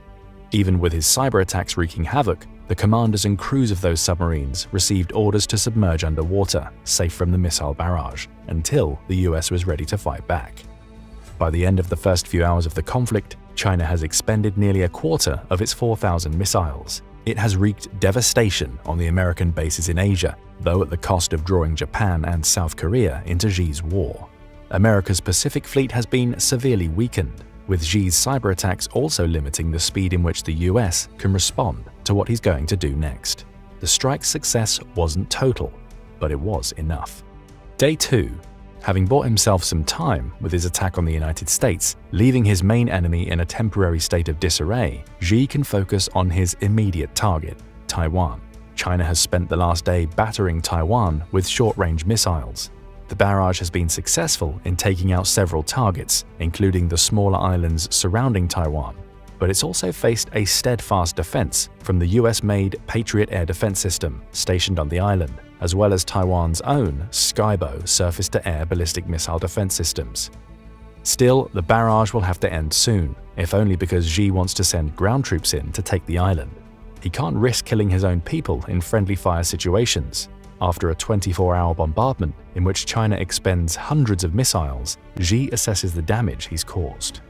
Crucially, his attacks on America's overseas bases, as well as America itself, will delay its navy in reaching the Taiwan Strait, and the missiles he's fired at Taiwan have severely weakened its naval defenses, while fighter planes from Longqian, Jiangsu, and Huan keep the country's air force occupied. He feels ready to start landing troops on the Taiwanese mainland, but therein he finds a problem. His landing options are limited. That's partially due to the actions of Taiwan's president, Tsai Ing-wen. She's been preparing for an attack from China for several months, especially in the wake of Beijing growing bolder by conducting military and naval operations in the Taiwan Strait. As soon as the missiles started flying, Tsai sent orders to defensive positions on both sides of the island. To the east, Taiwan benefits from having an extensive network of cliffs. Tsai anticipates that Xi will look to blockade that side of the island with his navy, but is unlikely to launch a full invasion from the east. Still, soldiers are placed on alert, telling them to prepare to fight against ground troops that might try to climb the cliffs, which have gradients of at least 15%. If need be, those troops will receive orders to destroy the routes built through the cliffs that lead to the mainland. Her main focus lies in Taiwan's west. As the coast closest to China, it's going to be the point of ingress into the island. Tsai places all 15 major ports and harbors on that coast on high alert, with orders for their destruction in place if China's forces get near. Tsai can't afford to allow China to set up a naval presence on the island itself if it manages to invade. Then there are Taiwan's beaches. All are heavily fortified, with any Chinese troops that manage to land having to make their way through scores of barbed wire-laden defenses just to achieve any hope of reaching the roads that lead to Taipei. The waters leading to most of those beaches are less than 50 feet deep, meaning China can't land troops en masse. It must take them most of the way before ferrying them across in smaller vessels, all while being subjected to missile fire from Taiwan. Those waters are also packed with shallow mines, with the beaches also containing anti-landing spikes that will prevent China's tanks from making inroads. And if worst comes to worst, Tsai can collapse the roads leading into Taipei from the west, forcing Chinese troops to navigate challenging terrain if they ever hope to reach Taiwan's capital. Tsai is going to make this a war of attrition, and that spells bad news for Xi. Day 3. The United States is almost ready to counter the initial Chinese offensive. But before it does, Biden puts on his diplomatic hat as he prepares to exploit a key weakness in Xi's plan. One of China's biggest challenges in the war is economic. The country relies heavily on importing goods, spending $2.56 trillion in 2023 alone. Biden has spent the last 3 days organizing heavy sanctions against China, with America's network of allies finally paying off. China will not only struggle to import goods and equipment from the United States, but it'll also be cut off from its European trade partners, all agree to not sell to or buy from China, essentially creating a blockade for as long as the war lasts. That blockade extends to oil. China imports 11.8 million barrels of oil per day to keep itself running. Much of that oil comes from Russia, which is now responsible for about 19% of the oil China buys annually. However, the other 81% comes from countries like Saudi Arabia, which are allied to the United States. Leveraging diplomatic pressure, as well as the concerns that other Asian nations such as Saudi Arabia have related to Chinese expansion, Biden is able to cut off most of the oil reaching China. Yes, Russia will supply Xi, though it isn't able to cover the massive shortfall that results from America's sanctions. And given Putin's war in Ukraine, he also can't risk Russia's trade with other countries for the sake of solely supporting China, especially given that he faces his own sanctions. Xi didn't expect this. Now he faces a shutdown. China has to defeat the United States in a matter of months, or else its resources will dwindle to the point where it's practically starved out of the fight that it started. Day 4. With sanctions in place and trade routes in the process of being cut off, Biden's next move is to speak to his allies in NATO. After all, China directly attacked America on its own soil by launching missiles at Hawaii. It also attacked America-owned military bases overseas, which would also constitute an attack on the US. All of this plays in Biden's favor for one reason: Article 5 of the NATO Charter. According to this article, if any NATO ally or member nation is the victim of an armed attack by another country, every other NATO member will consider this an act of violence against themselves. In short, China's attack on the United States has brought most of Europe into the fold. Biden has been cooperating with NATO members from the moment he detected China's missiles. Collectively, that makes him ready to utilize the power of 31 nations, including what's left of the United States defenses. The focal point of the counterattack is obvious: the Taiwan Strait. Xi has failed to take Taiwan with his missile barrage and now faces an extended conflict in which he's losing thousands of troops every day to his attempts to land on Taiwanese beaches. Even if he manages to break through Taiwan's defenses by simply throwing sheer numbers at the island, his troops will face an urban warfare campaign that will see them fight tooth and nail for every street they manage to claim. Xi didn't expect this. And this war of attrition all adds up to time that the US and its allies can take to prepare an attack. The strategy is to combine America's naval resources with those of its NATO allies, as well as the navies of South Korea, Japan, and Australia. The latter will also be a focal point of the counterattack, as China neglected to destroy the bases America has set up in Australia. The United States sends a fleet of ships, including most of its stock of 11 aircraft carriers, toward the Taiwan Strait. They're accompanied by one of the UK's aircraft carriers, the HMS Queen Elizabeth, loaded with Typhoon FGR-4 and F-35B Lightning jets. Similar support comes from Canada, which commits half of its 12 frigates to the American cause, as well as Japan, which sends most of its fleet of 36 destroyers. South Korea hesitates. It's happy to support the US in any way that it can, but it also has to be wary of North Korea, which could see China's attack as an opportunity for it to start a war with its southern neighbor. If South Korea commits its naval or aerial resources to America now, it leaves itself open to attack. Biden understands this, resulting in South Korea's role being to keep watch over North Korea to ensure it doesn't get involved in the conflict. And now the US has an allied fighting force that's capable of fighting against China in the sea or air. The fleet sets sail. Week 2. Xi has been bombarding Taiwan to no avail. Every attempt to land ground troops on Taiwan's beaches is met with missile strikes and fierce beach combat. Yes, he's slowly whittling away at those defenses, but for each victory he achieves, a road is destroyed or a tunnel collapsed by Taiwan, forcing his troops to divert over difficult terrain to get to Taipei. The few who managed to reach Taiwan's capital have been destroyed in urban warfare. This was supposed to be a quick victory. It had to be. Every day that China doesn't control Taiwan is another day in which American counteroffensives draw nearer. Finally, 2 weeks after his missile launches, Xi faces the prospect of American naval and aerial assets reaching the Taiwan Strait. Worse yet, they're supported by NATO and Japan, neither of which wants to see China gain more influence, be it in the Pacific or the Americas. Worse yet for China, its navy, though larger than America's, doesn't compare in terms of sheer firepower. Though Xi was successful in destroying almost 24 of America's destroyers in his missile barrage, that still leaves 68 to contend with, around 20 more than China has. And although China has more corvettes and patrol boats, neither will withstand the combined naval firepower being brought into the Taiwan Strait. Worse yet for Xi, America has an ace in the hole: its Rapid Dragon tactic. Over the past couple of years, the United States has been retrofitting some of its cargo aircraft so they're capable of dropping pallets of long-range missiles. Each pallet can be stocked up with 30 AGM-158 JASSM cruise missiles, which have a range of between 229 and 1,118 miles, depending on which version of the missile is launched. Stacked into America's MC-130J aircraft, which Xi didn't target as he didn't believe them to be a threat, these pallets start raining cruise missiles down onto the Taiwan Strait. Those missiles serve two purposes. If they hit a Chinese ship, their 990-pound WDU-42B penetrator warheads can easily destroy most targets. But even if they fail to hit, such a large barrage of missiles launched simultaneously will confuse the missile defense systems built into China's larger warships, as well as those in the 3 air bases that are the launching point for China's fighter jets. While the missile defenses are focused on a flurry of JASSM cruise missiles, more targeted strikes can take out targets. The Allied forces turn the tide in the Taiwan Strait. Month 2. Xi has lost the clear passage into Taiwan that he'd established during his initial invasion. He's still getting troops onto the mainland, though each landing is subjected to Taiwanese defenses along with assaults from the US and its allies' navies. Worse yet, he's lost air superiority. In truth, he never really had it. Taiwan's 142 F-16 fighter jets, many of which have been upgraded, may be technologically inferior to China's J-20s.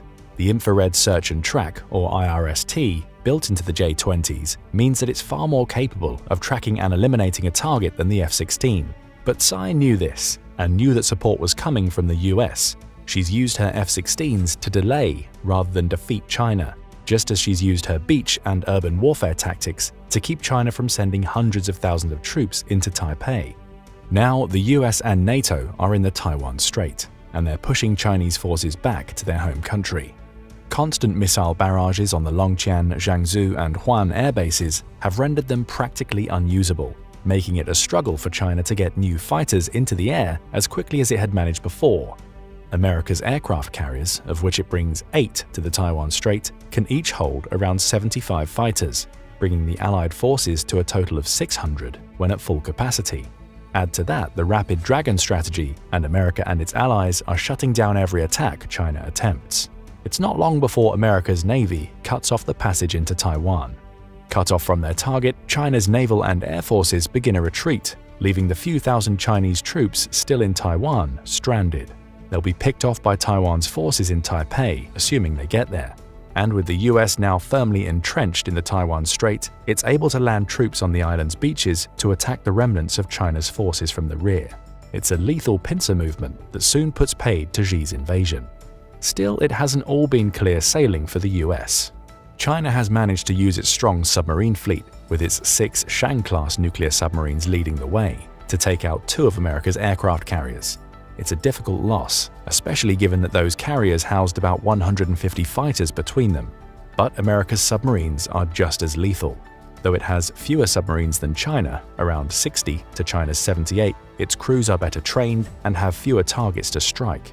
Both of China's aircraft carriers, brought into the conflict due to the American assaults on its air bases, are taken out, minimizing China's impact from the air. Xi has to face a very real possibility. He's about to lose this war. Month 3. China has stubbornly refused to give in to the overwhelming force being applied to it. The country's navy lies in tatters, with only a fleet of patrol boats guarding its coast to back the few corvettes and frigates it has left. Xi has called his ships back, anticipating an invasion by the United States into the Chinese mainland. Xi has failed to take Taiwan. And in attacking the United States directly, he's only discovered that America's NATO allies take Article 5 very seriously. The same goes for other allies, including Japan and South Korea, which have aided the US both because of their military alliances with the country and because neither wants to see the spread of Chinese influence in the Indo-Pacific. Xi knows he's miscalculated. Now he faces a very big question. Does he launch nuclear weapons? China has around 500 nukes, as well as ICBMs, capable of reaching the continental United States. His country's CSS-4 Mod 2 Mod 3 missiles could do the job thanks to their 8,000-mile range. The DF-41 can also hit the mark, as it's capable of traveling nearly 7,500 miles. But Xi thinks better of it. Launching his nuclear weapons against the United States would mean a response in kind. And while America's Minuteman III ICBMs lack the range of his missiles, the country's submarines and aerial bombers could easily drop nukes all over China if provoked. Ultimately, China is forced to capitulate, though its military would prove a strong match for the United States alone and could even have the potential to defeat its American counterpart. It simply can't stand up to such a powerful united front.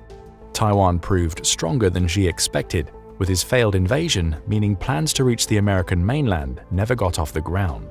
And with most of Europe, thanks to NATO, gunning for him, he can't escape the fact that he's been overwhelmed. Add to all of this the effects of the sanctions and trade blockades America created within days of him starting his war.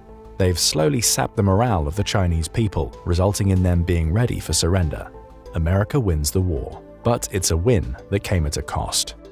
It will take the US years to rebuild its war-torn navy, and along with its NATO allies, it will be heavily involved in imposing military restrictions on China for years to come.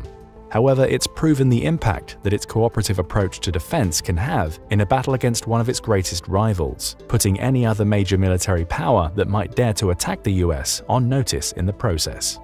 Of course, this is just one of many potential scenarios that could play out if China and the US went to war.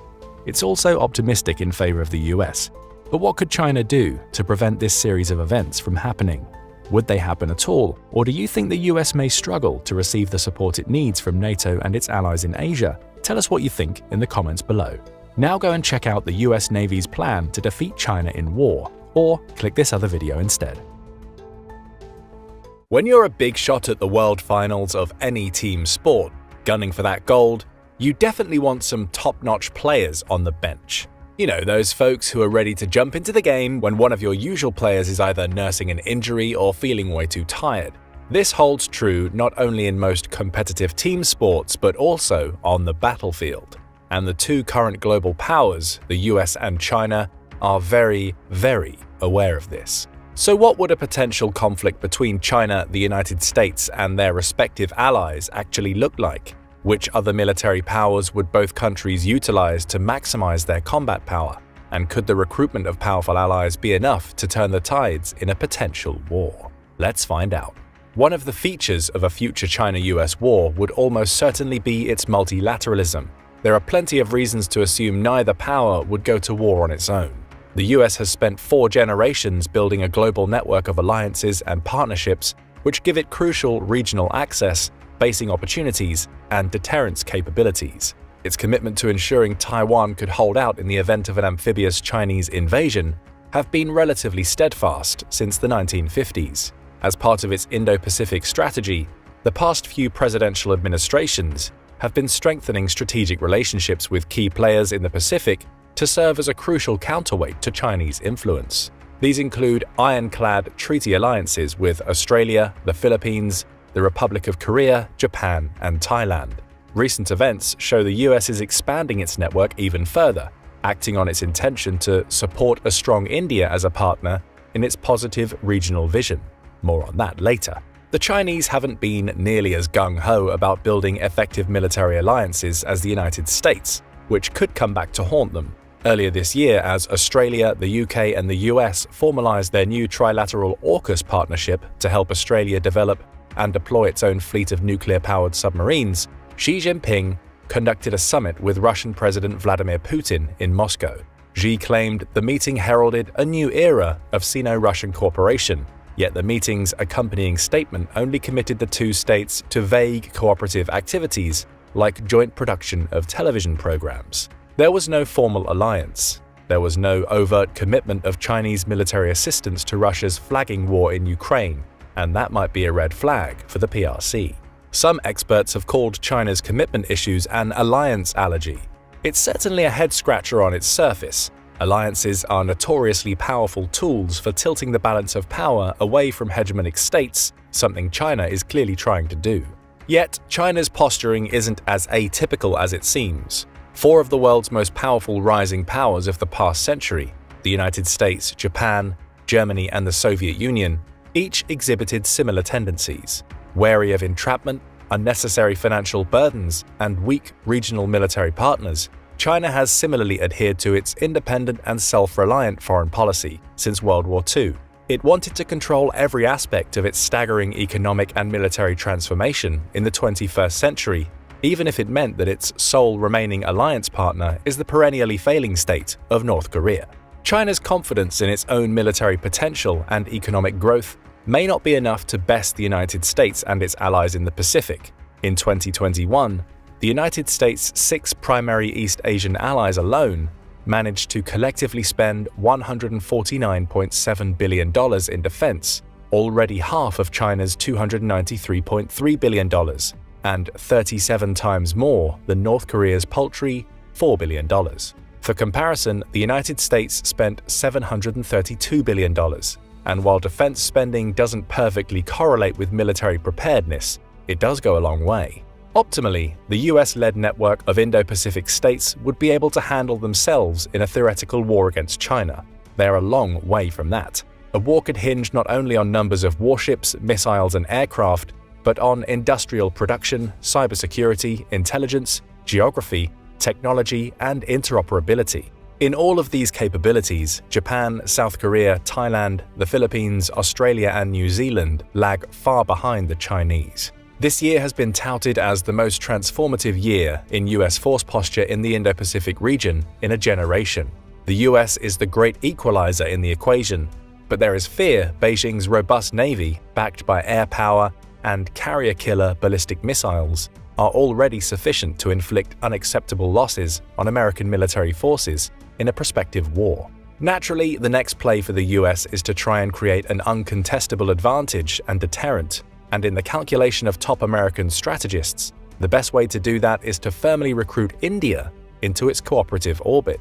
And that is where things get a bit stickier. You see, it's easy to make the wrong assumptions about India, especially believing it would seamlessly float into the American orbit and become a trustworthy ally and military partner. Historically, India was a leader of the unaligned movement, a coalition of nations who tried to remain aloof from the bipolar power struggle between the US and the USSR. When, in the 21st century, China ascended to the rarefied air of revisionist great power once held by the USSR, India began to realize it could not afford to remain neutral.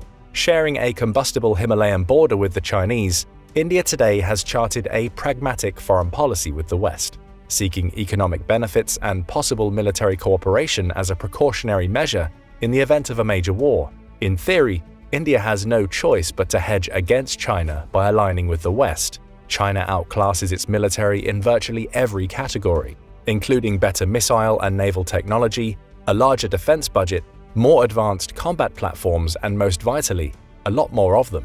China might not be producing the cream of the crop in terms of modern weapon systems, but thanks to its robust domestic arms manufacturing capabilities, it can create advanced weapons at a far cheaper cost than if it had to import them. It boasts among the world's best air-to-air missiles, especially the PL-15. India has tried to break even with arms projects of its own, but hasn't had the same success. Just take the creation of the Arjun main battle tank, a platform which entered development in 1985 and was still in development, let me check my calendar, 26 years later. It all seems quite simple then, right? China the angry neighbor, the US the willing partner, India caught in the middle, fielding a perfect opportunity to resolve its security dilemma by establishing a stronger relationship with Washington. In practice, India's pre-existing geopolitical relationships make its budding bromance with the US even murkier. You see, arguably India's greatest geopolitical friendship is the one it enjoys with Russia. Yes, that Russia. India's affinity with Russia dates back to the Cold War, where the two forged close economic and military ties in response to the Indian-Pakistani conflict over control of Kashmir. The Soviets backed India when tensions flared up again in that region in 1971, signing a treaty of peace, friendship, and cooperation that same year. This opened up many avenues of cooperation, especially in areas of defense, oil, nuclear energy, and space exploration. India and Russia's current post-Soviet friendship continues to manifest itself in a variety of ways, including India's extensive reliance on Russian-sold arms, its decision to abstain from condemning Russia's actions in Ukraine, and their participation in BRICS, a multinational body comprised of nations with markedly different perspectives on global affairs, including China and Russia.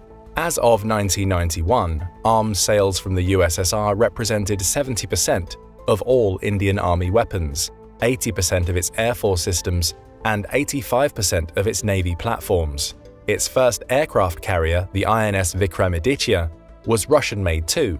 Its Air Force operates more than 410 Soviet and Russian fighters, and its submarine, helicopter, tank, and missile arsenals are predominantly ex-Soviet stock. So yes, considering how messy it would be to curtail access to the Russian spare parts and systems needed to maintain virtually its entire military, convincing India to cut ties with Russia is a tall task for Washington, especially when many Indians today still openly consider the Russians their brothers in arms. The winds of change are blowing, however. While the task of building a viable US-Indian partnership is staggeringly complex, that isn't to say it's impossible. As Russia and China grow closer, Washington has not delayed in courting Indian Prime Minister Narendra Modi, offering military support packages, political legitimacy, and economic partnerships Putin can no longer promise. Russia's catastrophic military performance in Ukraine has also underpinned the visceral, mechanical, and operational failures of Russia's military systems in every domain. India had already significantly slowed its imports of Russian weapons prior to the 2022 invasion of Ukraine, dipping from 64% in 2018 to 45% of its stock in 2022. India famously even backed out of its joint development of the Su-57 advanced fighter system, as it became apparent that it could not seriously compete with America's fifth-generation fighters. Make no mistake, India has its eyes set on a conflict with China and must prepare accordingly. To compete militarily with the Chinese threat, it will, according to most experts, have to first ditch Russia. It might not have as much time as it needs. India has a respectful level of combat experience, stretching back into its bloody conflicts with Pakistan in the twilight of the 20th century. Yet today, while violence continues between the Indian Army and Pakistan-backed groups along the border regions of West and Northwest India, by far the biggest flashpoint of tension remains along the 2,100-mile-long Himalayan border it shares with China.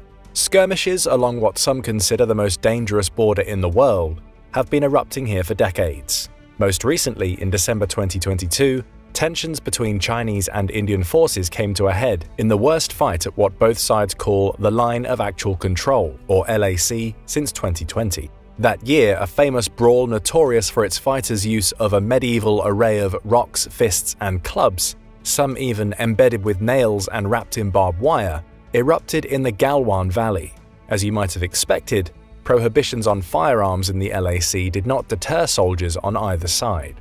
The bloody 4-hour brawl claimed the lives of 20 Indian and 4 Chinese soldiers, many of whom died from exposure to the elements, several more having fallen from cliffs into the Galwan River.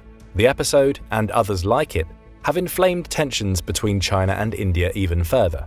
Their military buildup in the region continues without any signs of stopping, with tensions threatening to spill out into an all-out war. Fortunately for both, geography renders both nations virtually immune to outside invasions. Windy mountain roads and extreme terrain would wreak havoc on critical logistical pipelines. Yet even if India lost territory to Chinese forces along the border, its national security would still be intact. Positioned strategically astride China's trade jugular, India could use naval power to threaten Chinese exports throughout the Indian Ocean and Malacca Strait, through which a vast portion of its energy and economic exports travel. India's lone aircraft carrier would feature prominently in any potential blue water operations against China. It's currently in the process of building another, and it would certainly need both if it hoped to deny China's access to these crucial sea lanes. With over 7 American aircraft carriers patrolling the Pacific at any given moment, and half a dozen more undergoing routine maintenance, naval interdiction would obviously be an area the United States would excel in any future war, assuming India opted to join forces. Taking a page out of China's own book, more recently India has endeavored to build its own new naval base right at the mouth of the Malacca Strait on Grand Nicobar Island. The decision, which was made to secure India's own strategic waterways and confer legitimacy on its position as a regional power, caused an uproar in Beijing. Chinese policymakers likened the Grand Nicobar facility to a guillotine stretching over China's exposed and very long neck, stretching from its southern shores all the way to the Middle East. China knows its trade networks are in grave danger.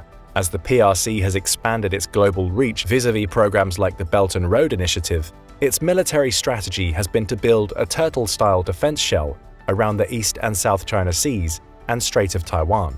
They call this Anti-Access Area Denial, A2AD. The system interlaces overlapping fields of anti-ship, anti-air, anti-ballistic missile systems, submarines, and other naval and aerial capabilities to alter the strategic environment in the Western Pacific, limiting the ability of the United States and its military partners to intervene in regional conflicts. Were India to join the burgeoning US-led Indo-Pacific coalition of states, Washington would have an effective means of countering the Chinese A2AD threat, supporting an allied buildup on the Indian subcontinent, which would further threaten China's ability to conduct trade and military exercises beyond the First Island chain and throughout the Indian Ocean. So if war were to ever break out between the United States and China in the Indo-Pacific, India could be key in tilting the military balance of power. Russia, not so much. As China's major partner, Russia probably presents more of a liability than a boon at this point. Putin's military has demonstrated that it can barely fight a modern combined arms conflict adjacent to its own territory, much less excel or even assist in a conflict with distinct air and naval dimensionality. Most telling of all is the incredible impact that an outsized amount of advanced Western material has had in shaping Ukraine's war against Russia. In 2022, The US deployed several HIMARS batteries to Ukraine to provide long-range and accurate artillery fire. The system transformed Ukraine's tactical fortunes almost overnight, killing generals and top commanders and devastating Russian command posts, logistics nodes, supply zones, and artillery batteries. Western arms and intelligence primed Ukraine's fall 2022 counteroffensive and prevented further territorial losses when Russia bloodlet itself in its savage human wave attacks on Bakhmut over the previous winter. For comparison, the US has over 400 HIMARS batteries of its own, an order of magnitude greater than those utilized by Ukraine of late. If anything, Russia has proven to the world that the operations it can most admirably conduct are digging in, throwing poorly trained, ill-equipped conscripts into the trenches, and praying their Soviet vintage minefields hold true. That is, if it has months to prepare. It's not yet clear whether this tactic will have any discernible impact in a major war involving China. But with North Korea the only other true suitor, China is scraping the bottom of the barrel in terms of reputable allies. The truth of the matter is that Russia's air and naval assets are crumbling, the two things which could impact the outcome of a potential conflict against a US-Indian alliance. Russia's air force has barely registered its presence in the war against Ukraine, with Putin only committing a portion of his available assets to that fight. We now have a better idea of why. Russia is struggling to recruit and train qualified pilots. While systems maintenance have deteriorated, a leaked memo revealed that Russia has had to send many training instructors into the war zone, compounding the kink in its training pipeline when they did not come back. Russian pilots are reported to only receive somewhere in the ballpark of 70 to 120 flight hours a year. If they're lucky, their pilots receive a maximum of 200 hours of flight training before joining a combat-ready squadron. In comparison, American pilots receive even more hours than this on a training simulator before even climbing into the cockpit of a fighter jet. Their first 25 hours of true flight training come in propeller-driven aircraft. The next phase is a specialized undergraduate training program, coupling classroom instruction with 90 hours of additional flights in other propeller-driven aircraft. Then 115 hours later, they are assigned to the aircraft they'll fly in active service. Fighter and bomber pilots fly 100+ hours in a jet trainer aircraft for their next phase of training. By then, they've accumulated more hours than their Russian counterparts will by the time they've reached the battlefield. These American pilots won't be combat ready until they've completed another 20-hour intro to fighter fundamentals course. That, of course, is before they spend another year in their dedicated airframe. By the time they join their combat-ready squadron, they've got as many flight hours as a war-weary Russian combat veteran. The pilot crisis is just one dimension of the cracks in Russia's military effectiveness. It struggles to conduct the most basic of joint operations. If they allied with China, cooperations become even more difficult.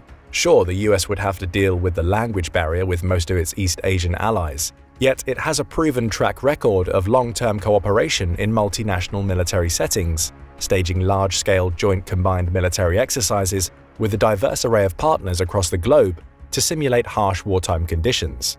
The US too boasts decades of experience building resilient alliance systems like NATO, whose integrated command functions and daily practices promote interoperability on every level.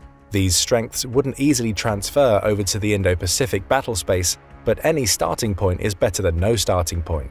As a parting example of the importance of familiarity and trust in one's partners as the bedrock of joint and combined operations, take the United States' role in Operation Desert Storm. In that conflict, the United States managed to clear Iraqi airspace of all threats, suffering only a handful of casualties and friendly fire incidents in the process. This was an impressive feat, considering the fact that the coalition was fielding over 4,000 aircraft at the time. By comparison, Russia has been trying to field a few hundred platforms in airspace half the size, landing almost as many kills on its own airframes as Ukraine has.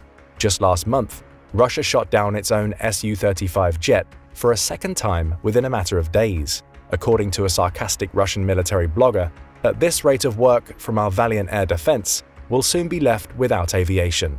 Add to this recent intelligence leaks indicating that Russia has resorted to the time-tested tactic of executing conscripts who refuse to follow orders, and threatening to execute entire units if they seek to retreat from Ukrainian artillery fire.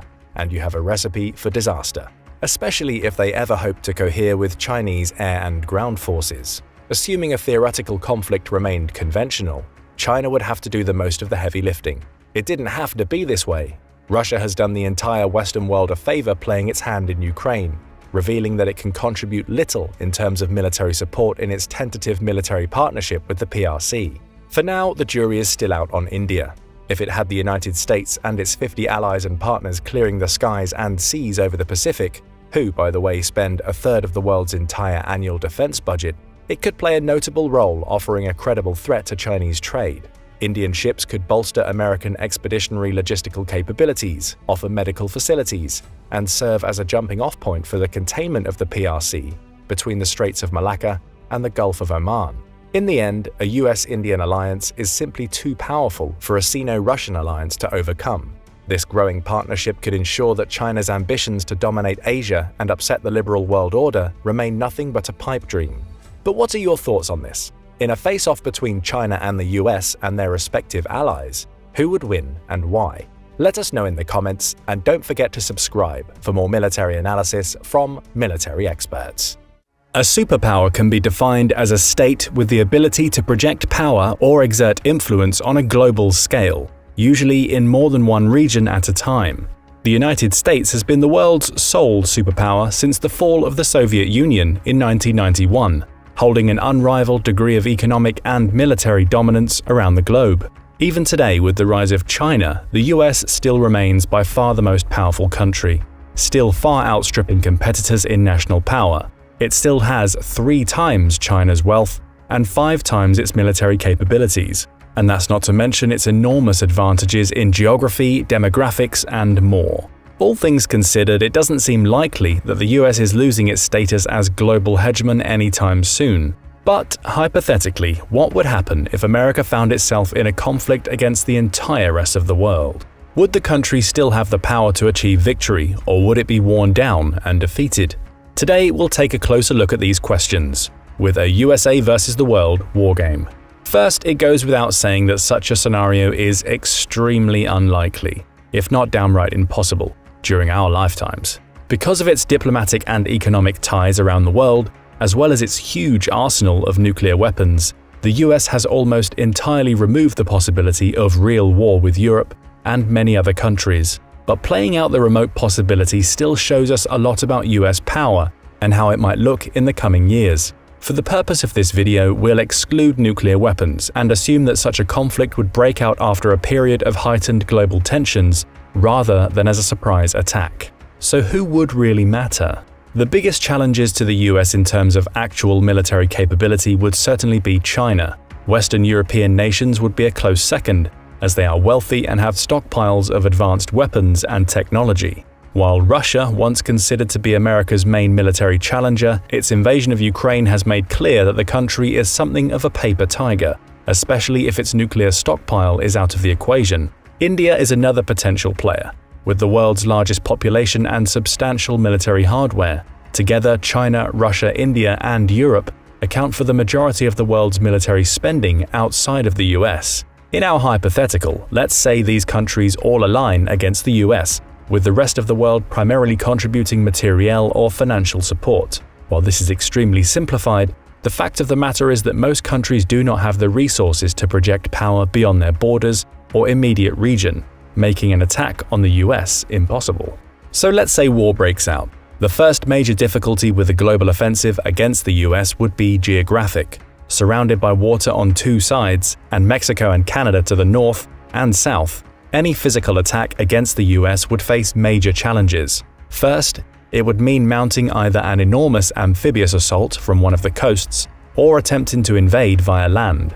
But the deserts in the southwest and the Great Lakes in the Midwest insulate the country's major population centers from a potential invasion staged from Canada and Mexico. An invasion from outside North America would require massive fronts and long supply chains across the Pacific or Atlantic Oceans, leading to a dramatic reduction of overall power projection. Military expert Dylan Lurk has noted that even the largest amphibious assault in history on either the West Coast or the East Coast would be too insignificant to acquire an effective beachhead. If every foreign power managed to coordinate such a massive operation, and do so while remaining undetected under the enormous reach and power of the American intelligence apparatus, it would still have issues building up a force of any significant size before being pushed back into the sea. In addition, the strategic Hawaiian island chain acts as a gateway to the US mainland for attacks from the Pacific and is protected by a significant military presence. Similarly, military installations in Alaska provide protection against any invasion from along the Arctic or Northwest. An attack from Mexico would probably be more feasible due to the Great Lakes blocking much of the Canadian border. But California and Texas have the largest concentration of defense industries and military bases in the country, thus providing an effective deterrent from any attack. With the southwestern desert spanning the two regions, the Southwest is also home to multiple heavily armed military bases, such as the White Sands Missile Range in New Mexico or NORAD headquarters in Colorado. An attack launched from Canada on the Midwest or the West would be limited to light infantry and would likely fail to take over population centers or other important strategic points, since there is mostly rural farmland and unpopulated national parks along the border, along with air bases located hundreds of miles south. Dr. Beckley makes this point as well, stating that the United States is a natural economic hub and military fortress. It's packed with resources and has more economic arteries like navigable waterways and ports than the rest of the world combined. And even if the US military was unable to stop an invasion, the huge diversity of terrain would also provide US military personnel or militias with the ability to conduct guerrilla warfare. The US is also by far the most heavily armed civilian population in the world, with a staggering 120 guns for every 100 people.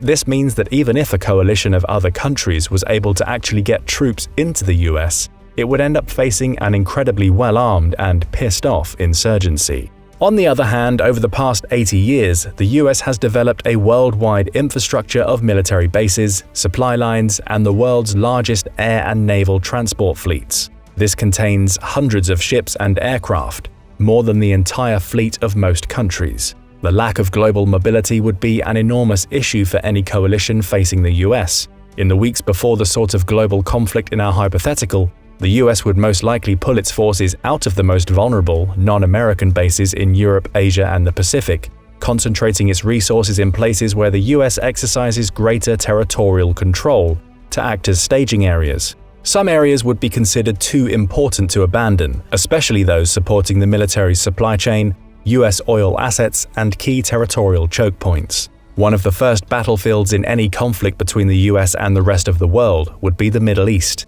Here, one major aim of the DoD, as carried out by US Central Command, would be to secure critical US oil refineries and distribution centers, as well as gain control of the sea lanes used for transporting oil out of the region.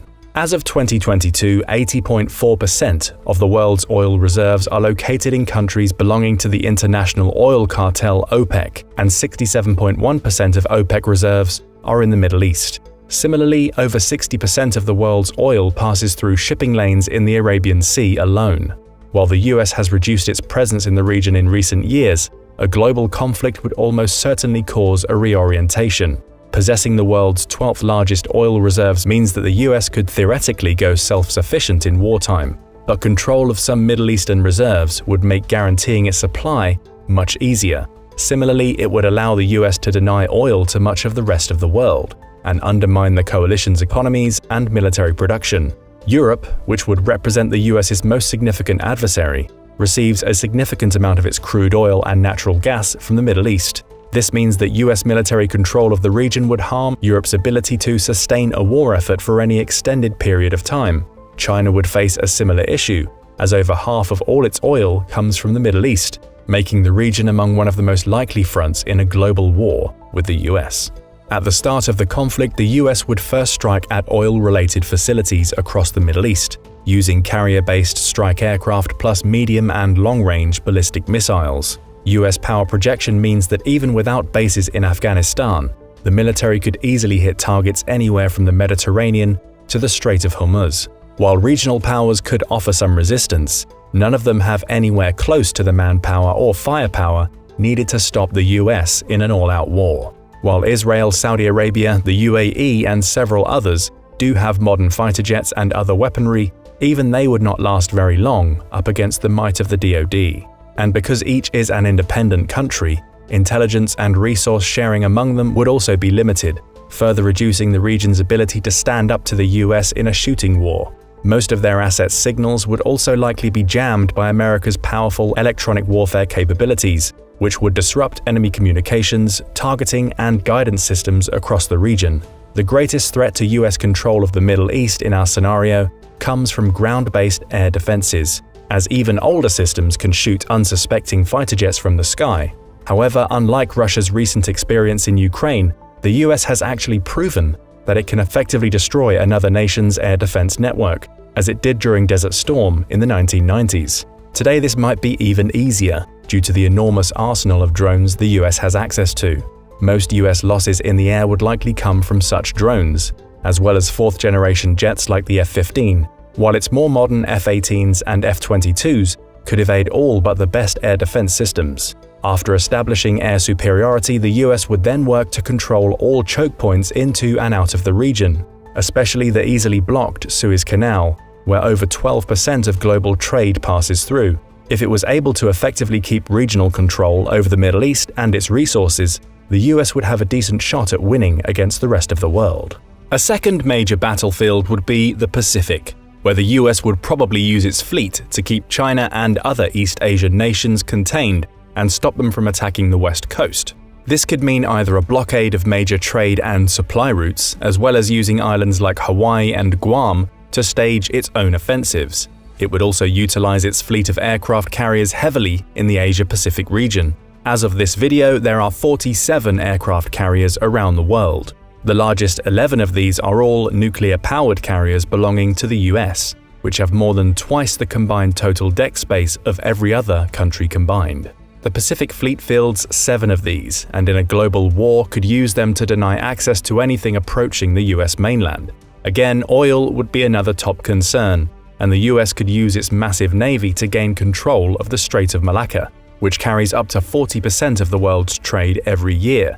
While less easily choked off than the Suez Canal, a US blockade of this waterway would also devastate most economies in Asia, giving the US serious economic leverage over China, India, and others. The US would also likely exert its naval power in the South China Sea, which it could use to launch strikes against China, Japan, the Philippines, or any other regional power. Heavy fighting would ensue across the sea and air domains all around the South China Sea, and could account for the heaviest US casualties in any theater of this hypothetical war. Another potential target is Taiwan, where over 90% of the world's advanced microchips are currently fabricated. The US might even need to seize and try to occupy the island to stop the global coalition from dominating the production of modern electronics. To do so, the US would inevitably have to challenge China as well. Chinese air defenses and ballistic missile capabilities are already powerful alone, and if combined with the assets of every other country in the region, could potentially pose a problem for the US. The naval base on Guam would be especially vulnerable to strikes by ballistic missiles, which could overwhelm its limited air defenses.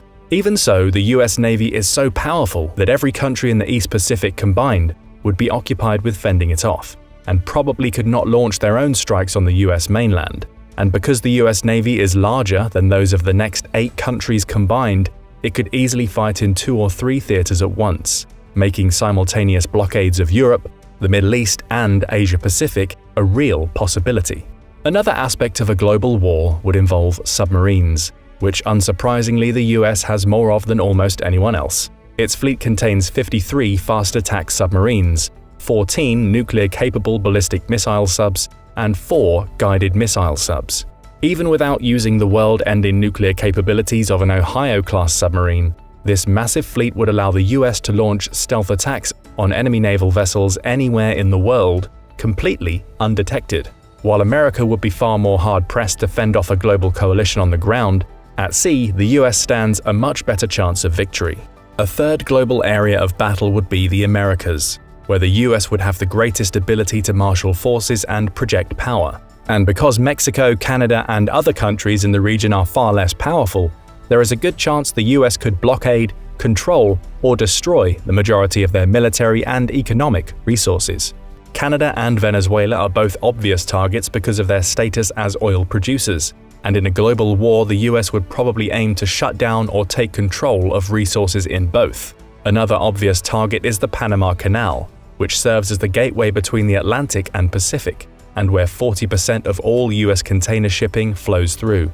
The US controlled the canal from 1903 to 1979 and would try to seize it again during a global war. This would also provide a choke point against the militaries of Central and South America. Chile is another potential target as the country supplies 28% of the world's copper, critical for the production of modern electronics. Now, obviously, a hypothetical alliance of every other country in the world would have the numerical advantage in overall troops and economic resources. But keep in mind that as of 2022, US military spending was $877 billion, constituting 40% of the global total and more than the next 10 countries combined. Today, this enormous sum still only accounts for about 3% of the country's GDP. In a global war, this percentage would almost certainly increase and could rise to similar levels as World War II, when US military spending accounted for over 40% of national GDP. Today, that would mean somewhere close to $10 trillion a year in military spending from the US alone,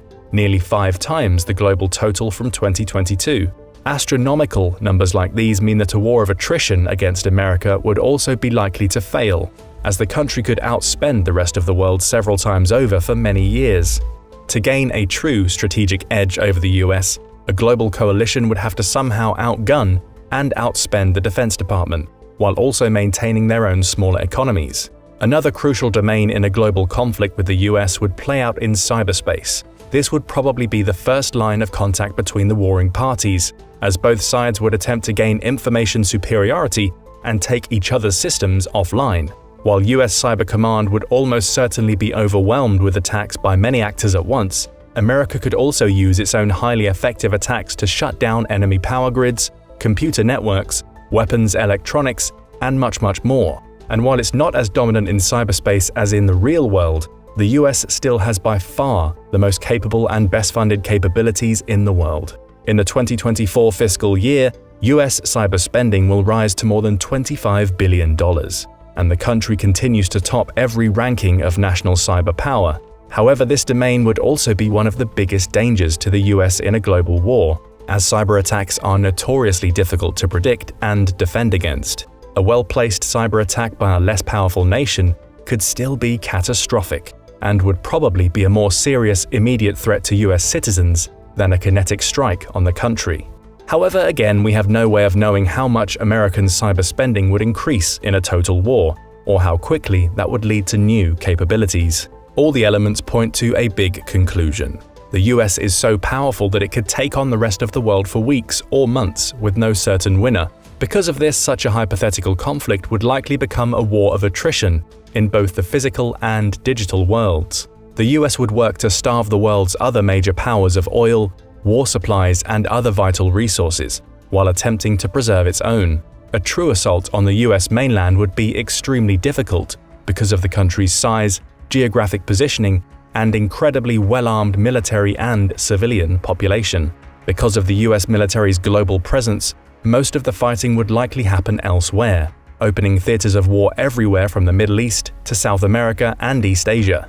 In the end, the victor would almost certainly be whichever side could outlast the other, both in terms of military and economic resources. While the scenario of America versus the entire world is obviously an absurd one, it does give us a useful picture of just how powerful the US military really is. With resources greater than those of most individual countries and nearly limitless power projection, even a conventional conflict against the US would be very hard to achieve true victory.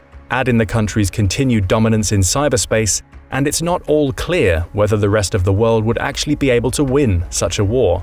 And all of the speculation above excludes the most powerful part of the equation: nuclear weapons. Because of the principle of mutually assured destruction, no country really wants to use them today. However, it's worth noting that the US has over 1,400 actively deployed nukes, and in any real global conflict, they could be used to give any non-nuclear country a very permanent end. And even in a very distant hypothetical like the one above, we should remember that the cost of human life in any worldwide conflict would be staggering, and that even winners in such a war would suffer. But what do you think? Would the US really be able to win a war against the rest of the world? Or would the country eventually be overwhelmed? Let us know your thoughts in the comments below, and don't forget to subscribe for more military content and analysis. The war in Ukraine is still raging, and despite Putin's repeated failure to secure enough military manpower with actual training and experience to make any lasting headway on the battlefields, or simply stop embarrassing himself by losing dozens of tanks every week, Russia doesn't seem to be backing off anytime soon. How will the Russo-Ukraine conflict progress? Will it involve Russia's inevitable attack on members of NATO, and if the bear ever decides to strike again, is NATO ready to respond? Let's find out. This is Belgium, famous for its fluffy waffles, artisanal chocolate, and for being home to the North Atlantic Treaty Organization, aka NATO. While NATO's headquarters are based in Brussels, the capital of Belgium, its powerful member countries span over continents and include some of the world's most powerful militaries, including the UK, France, Spain, Germany, Turkey, and of course, the US. Impressive, right? But while NATO is composed of as many as 31 member countries with access to combined military forces of approximately 3.6 million active duty personnel, the US military is still one of the largest in the world, with over 1.3 million active duty personnel and more than 800,000 reserve personnel. Let's just say it's a good thing that NATO and the US are in the frat house. Since its very inception in 1949, NATO has reckoned with the possibility of having to fend off a Russian attack. The hows and the whys of that particular scenario were always in flux, but the threat remained the same. Thanks in part to its Ukrainian miscalculation, today Russia, on paper at least, no longer presents the same threat as it once did.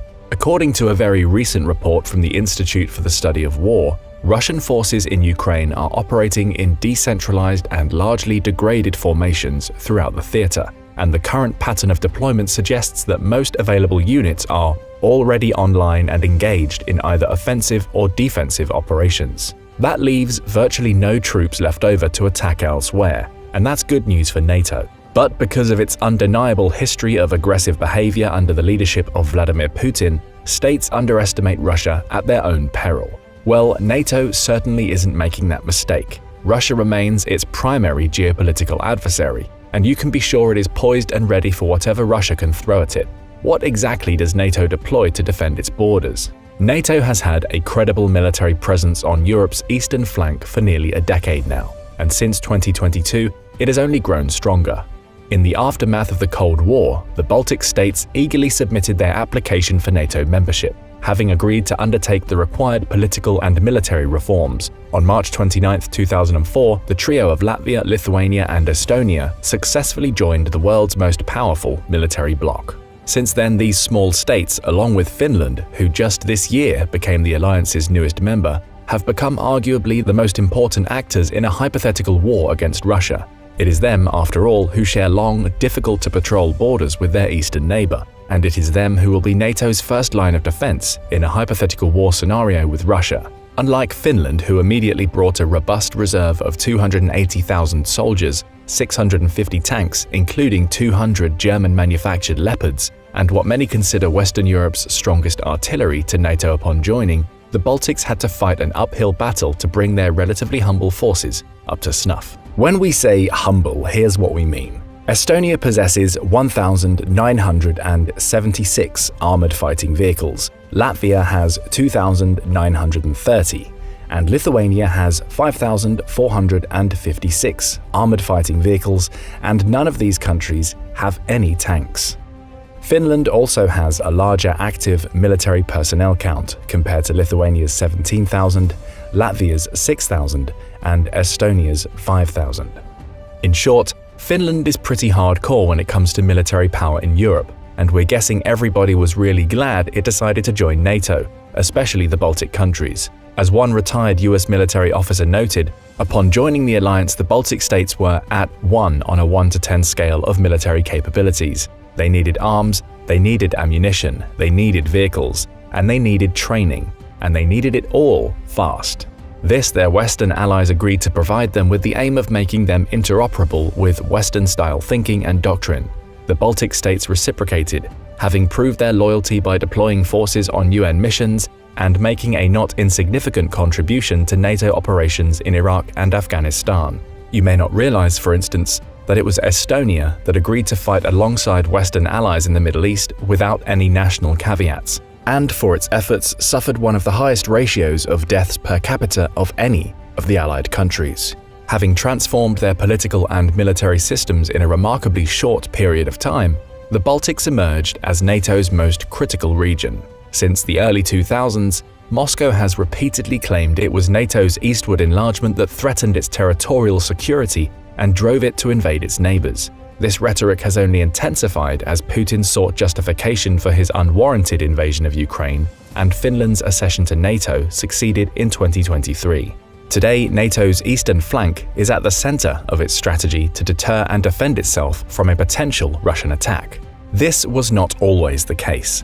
Similar to the way Putin cites NATO's otherwise peaceful enlargement as his rationale for fighting in Ukraine, NATO cited Putin's aggression as its rationale for reinforcing its eastern border. Back in 2014, Russia violated Ukrainian sovereignty by invading and annexing the Crimean Peninsula. This was when the Russo-Ukrainian War truly began.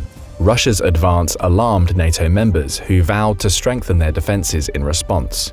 2 years later, at the 2016 NATO summit in Warsaw, Poland, the alliance announced its Enhanced Forward Presence, or EFP, operational plan, a tailored forward presence to better deter a Russian attack. Starting in 2017, NATO deployed 4 multinational battle groups to the region, one in Estonia, one in Latvia, one in Lithuania, and one in Poland.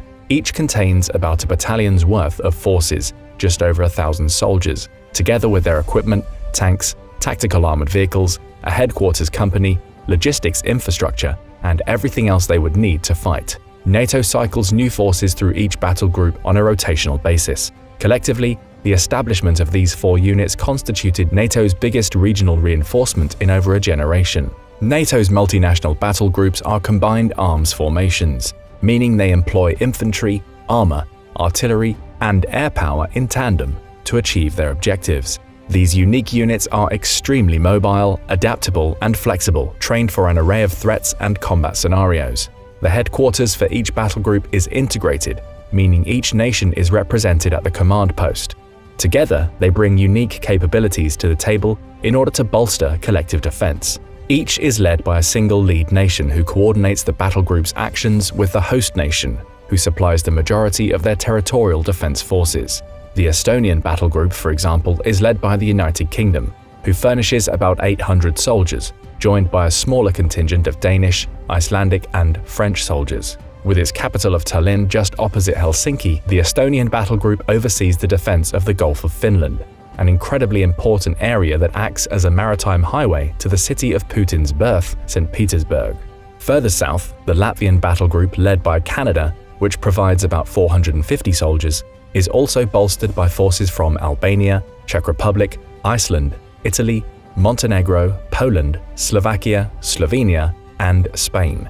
As of 2022, Latvia hosts about 1,700 NATO soldiers as part of its enhanced forward presence. In Lithuania, a critical Baltic state that borders the Russian exclave of Kaliningrad, Germany leads the multinational battle group, providing about 450 soldiers, complemented by contingents from Belgium, Norway, Luxembourg, Czech Republic, and the Netherlands.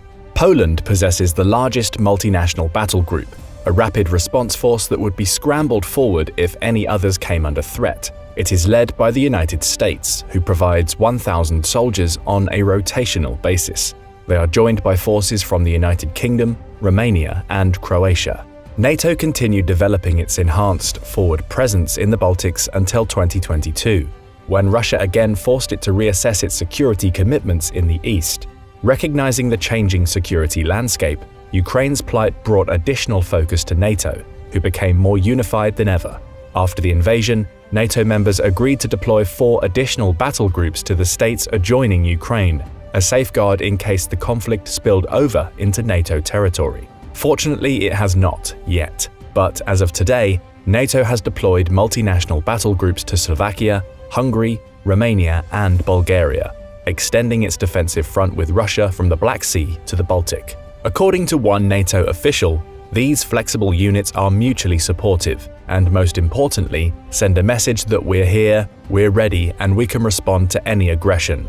Colonel Di Bevan, the British commander of NATO Battle Group Estonia, commented that the beauty of NATO's forward presence comes in its unity of effort, with many allies and partners, something Russia cannot boast. The fact that we are able to work so effortlessly and seamlessly together and able to integrate, he said, is a clear demonstration of the cohesive nature of the alliance and the unity that we have, and that underscores our collective defense. As part of NATO's forward presence, it is worth mentioning NATO's Baltic Air Policing Mission, a multinational air protection mission that extends over the Baltics in support of NATO's ground efforts. Operating in 4-month rotational cycles, aerial police and interdiction missions are overseen by NATO's Combined Air Operations Center UDEM in Germany, who controls multinational fighter patrols scrambled out of Germany, Lithuania's Šiauliai Air Base, and Estonia's Amari Air Base on Quick Reaction Alerts, or QRAs. Each mission tends to consist of a squad of 4 fighter aircraft supported by between 50 and 100 support personnel. Traditionally, NATO air patrols spend most of their time identifying and shadowing Russian Federal Air Force flight activity, especially around Kaliningrad where it's most dense. According to NATO's website, Russian flights routinely approach or fly near NATO airspace without using transponders, communicating with air traffic control, or having filed a flight plan. Using systems refined since the 1970s, NATO and its subordinate radar sites, control and reporting centers, and combined air operation centers can effectively ensure constant surveillance and control of its airspace 24 hours a day and 365 days a year. Rounding out its joint capabilities in the Baltic, NATO maintains multinational naval task forces in the regions composed of ships from various allied nations outfitted for an array of tasks. But the battle groups are not without their issues. Given the number of casualties sustained by both sides in Ukraine thus far, everyone, including NATO, understands that a single battalion's worth of forces would be far too anemic to actually repel a complex and concerted Russian attack. Multiple Western wargames simulating a Russian assault on the Baltics have reinforced this belief. It was widely believed, dating back to 2017 when the battle groups were first installed, that they would be insufficient to prevent Russia from seizing each Baltic capital within 60 hours or less. A RAND wargame in 2021 revealed how NATO's forward-deployed forces would be rapidly overwhelmed by Russian forces, conducting a well-dispersed, fast-moving advance. That was, however, before they actually tried this in Ukraine, where Russia's true capabilities were laid bare. There are other problems, these more common to coalition and alliance warfare historically. NATO formations speak different languages, eat different rations, operate under different cultural constraints, and employ an assortment of different vehicles and weapons, all of which begs the question, how does NATO maintain its force readiness? Consistent training is key to NATO's military readiness. Regular exercises enable NATO's forward-deployed units to identify and sort out practical problems and barriers to collaboration on the ground. They help each partner understand the techniques and tactics of their allies. In addition, they provide an opportunity to work closely with NATO's air and maritime assets in simulated wargames and scenarios designed to be as realistic as possible. These exercises essentially mimic war with Russia. Each one has 2 teams, a blue team representing the good guys and a red team who represents Op4, or the opposing force. It's the Op4's job to put the blue team through the ringer and make sure NATO allies get a bracingly realistic training experience. Far more than walking targets, Op4 units simulate everything from conventional warfare to hybrid tactics, working day and night to keep the training audience on their toes. This means spending long nights behind enemy lines, gathering intelligence, wreaking havoc, doing everything they can to instill the hard lessons better learned in practice than in the real thing. In air simulations, Allied pilots play the role of Russian aircraft on the attack, testing and probing air defenses on NATO's eastern front and training NATO aircrews for any eventuality. Back when NATO was testing its enhanced forward presence concept, wargames predicted NATO's defeat in a Russian invasion over and over again. It was startling for those paying attention. These wargames opened the alliance's eyes to gaps in its own capabilities and weaknesses it would have to contend with in a war with Russia. In these scenarios, NATO struggled to respond to an invasion of which it only had little to no notice. Likewise, it openly struggled to rapidly surge and transfer troops to the Baltics, While Russian forces only had to traverse some 200 kilometers from their border to get to the Baltic capitals, NATO forces had to travel anywhere between 300 and 600 kilometers, across far more congested territory between the enclave of Kaliningrad and Belarus. The gaps between these regions, known as the Suwalki Gap, was optimal for ambushes with long-range artillery and flank attacks from both sides.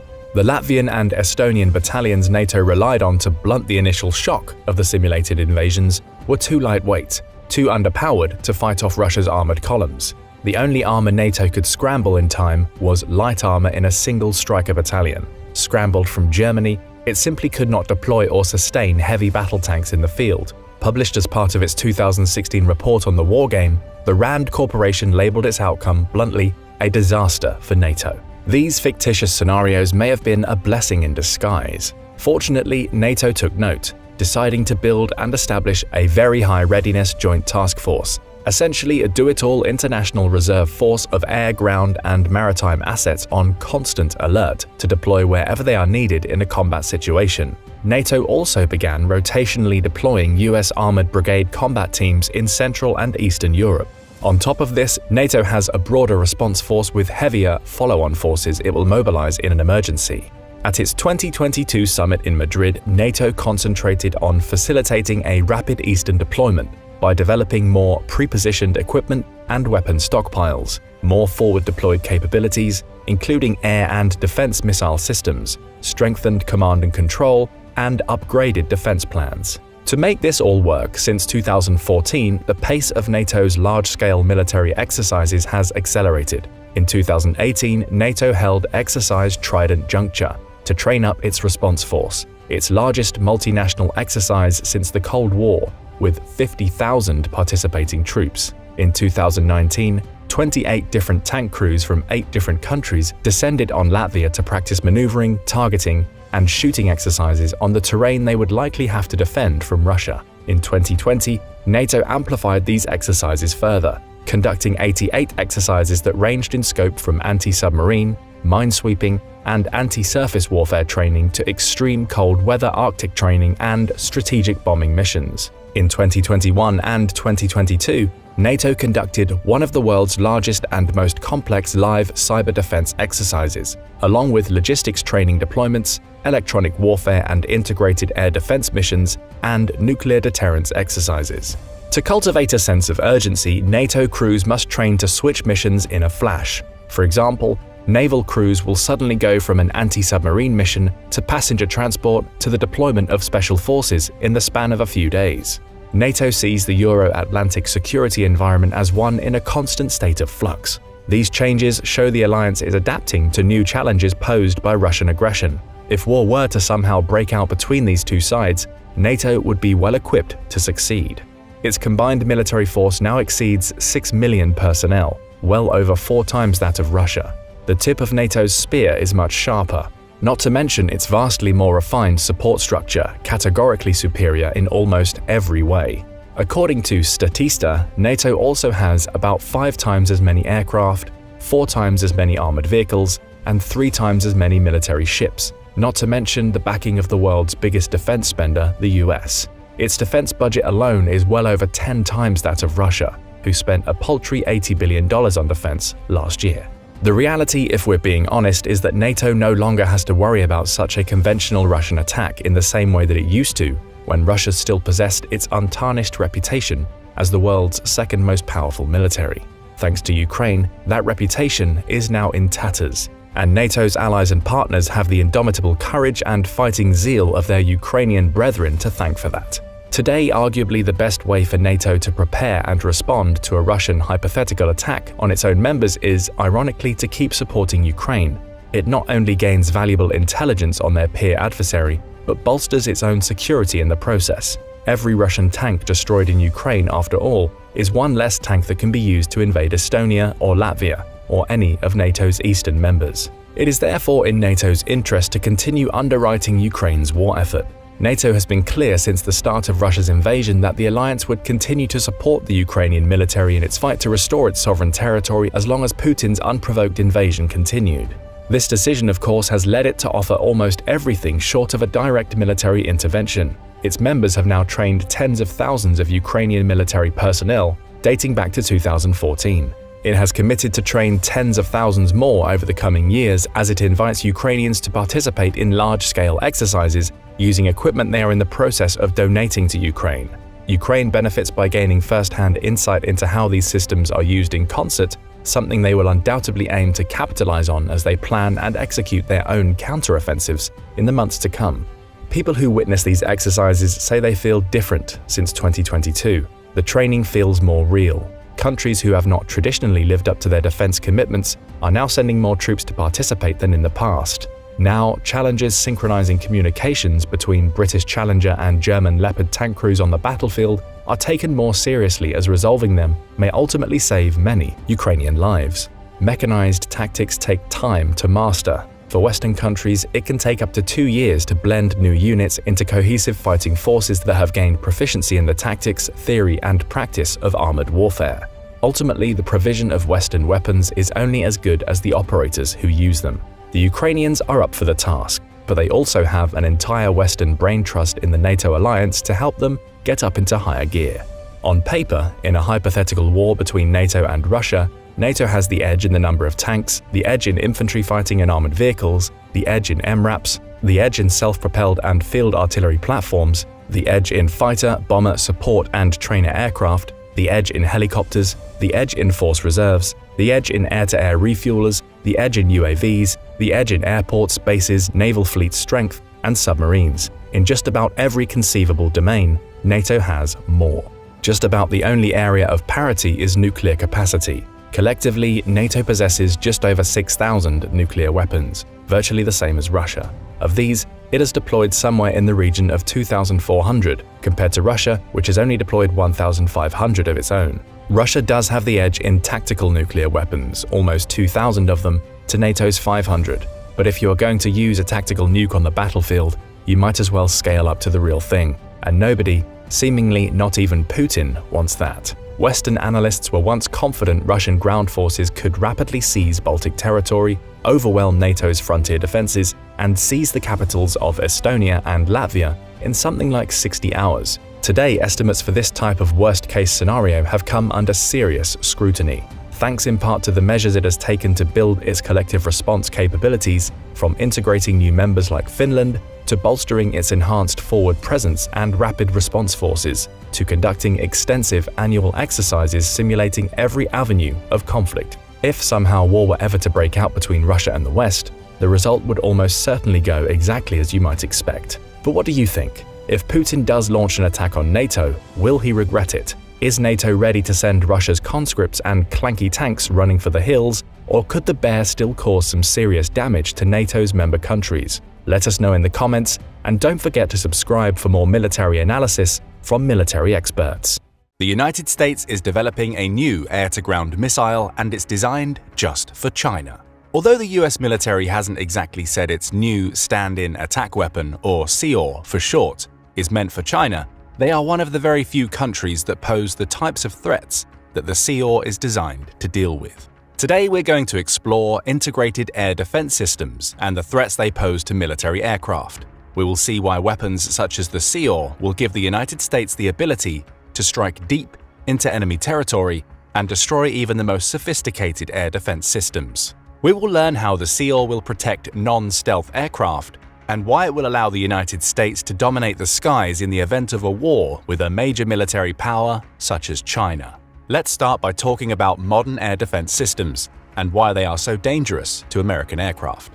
The concept of an integrated air defense system was first devised in 1936 by British Air Marshal Hugh Dowding.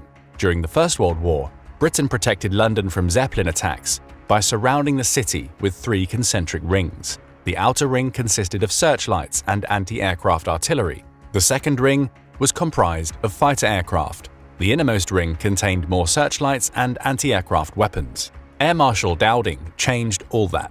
In his eyes, Britain would be best protected by establishing a single command center where information could be centralized and orders given out to multiple units to jointly protect a section of airspace. The best example of the Dowding system, as it later became known, is the Battle of Britain during the Second World War. In 1940, Germany was seeking to gain air superiority in preparation for a potential invasion of the British Isles. Over the course of the nearly 4-month campaign, Germany lost 1,900 aircraft before finally accepting the fact that it would never gain air superiority. Such losses were largely the result of the Dowding system. Information from observation posts and radar installations was collected in a filter room. That information was relayed to Fighter Command, who plotted the projected path of the incoming bombers and directed fighter aircraft to intercept them. That isn't very different from the integrated air defense systems today, at least in theory. An incoming threat is first detected by radar and other sensor equipment. The threat is then eliminated based on that information, often with anti-aircraft missiles. Speaking of anti-aircraft missiles, did you know that the first such system was developed in the early 1950s? The American MIM-3 Nike Ajax could intercept aircraft flying as high as 70,000 feet. It had a range of 30 miles and flew at twice the speed of sound. The Ajax carried 3 high-explosive warheads, one in the nose, one at the center of the missile, and one in the aft of the rocket. The warheads would detonate when the missile reached the predicted path of the aircraft. Over the years, integrated air defense systems have become more and more sophisticated.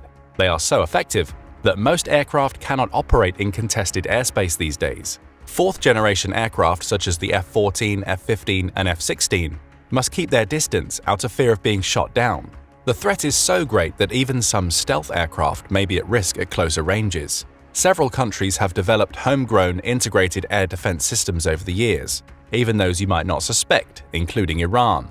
The operational range can vary. Israel's Iron Dome has a range of 43 miles, which might sound somewhat short, but it's quite sufficient for its needs. Other countries such as Russia and China have developed systems that can detect and intercept aircraft at very long distances. For example, the Russian S-400 Triumph integrated air defense system is said to be able to identify and track 36 targets at the same time at distances up to 249 miles. It can not only engage aircraft at such distances, but it can also take out precision-guided cruise missiles, such as the American Tomahawk, at a range of 25 miles. The S-400 is a great example of a modern integrated air defense system. It is comprised of a 55K6E command post, a 91B6E acquisition and battle management radar, a 92N6E fire control radar, and up to 12 separate launch vehicles that carry up to 4 missiles each. In other words, a networked S-400 system can fire up to 48 missiles at incoming threats. All of the components are mounted on wheeled vehicles, allowing them to be moved easily to other locations. Its impressive range will keep enemy aircraft far away, preventing them from carrying out missions. Not to be ignored, China's long-range HQ-9 is quite powerful as well. The HQ-9 has been described as a combination of the American Patriot system and the Russian S-300, the predecessor to the S-400.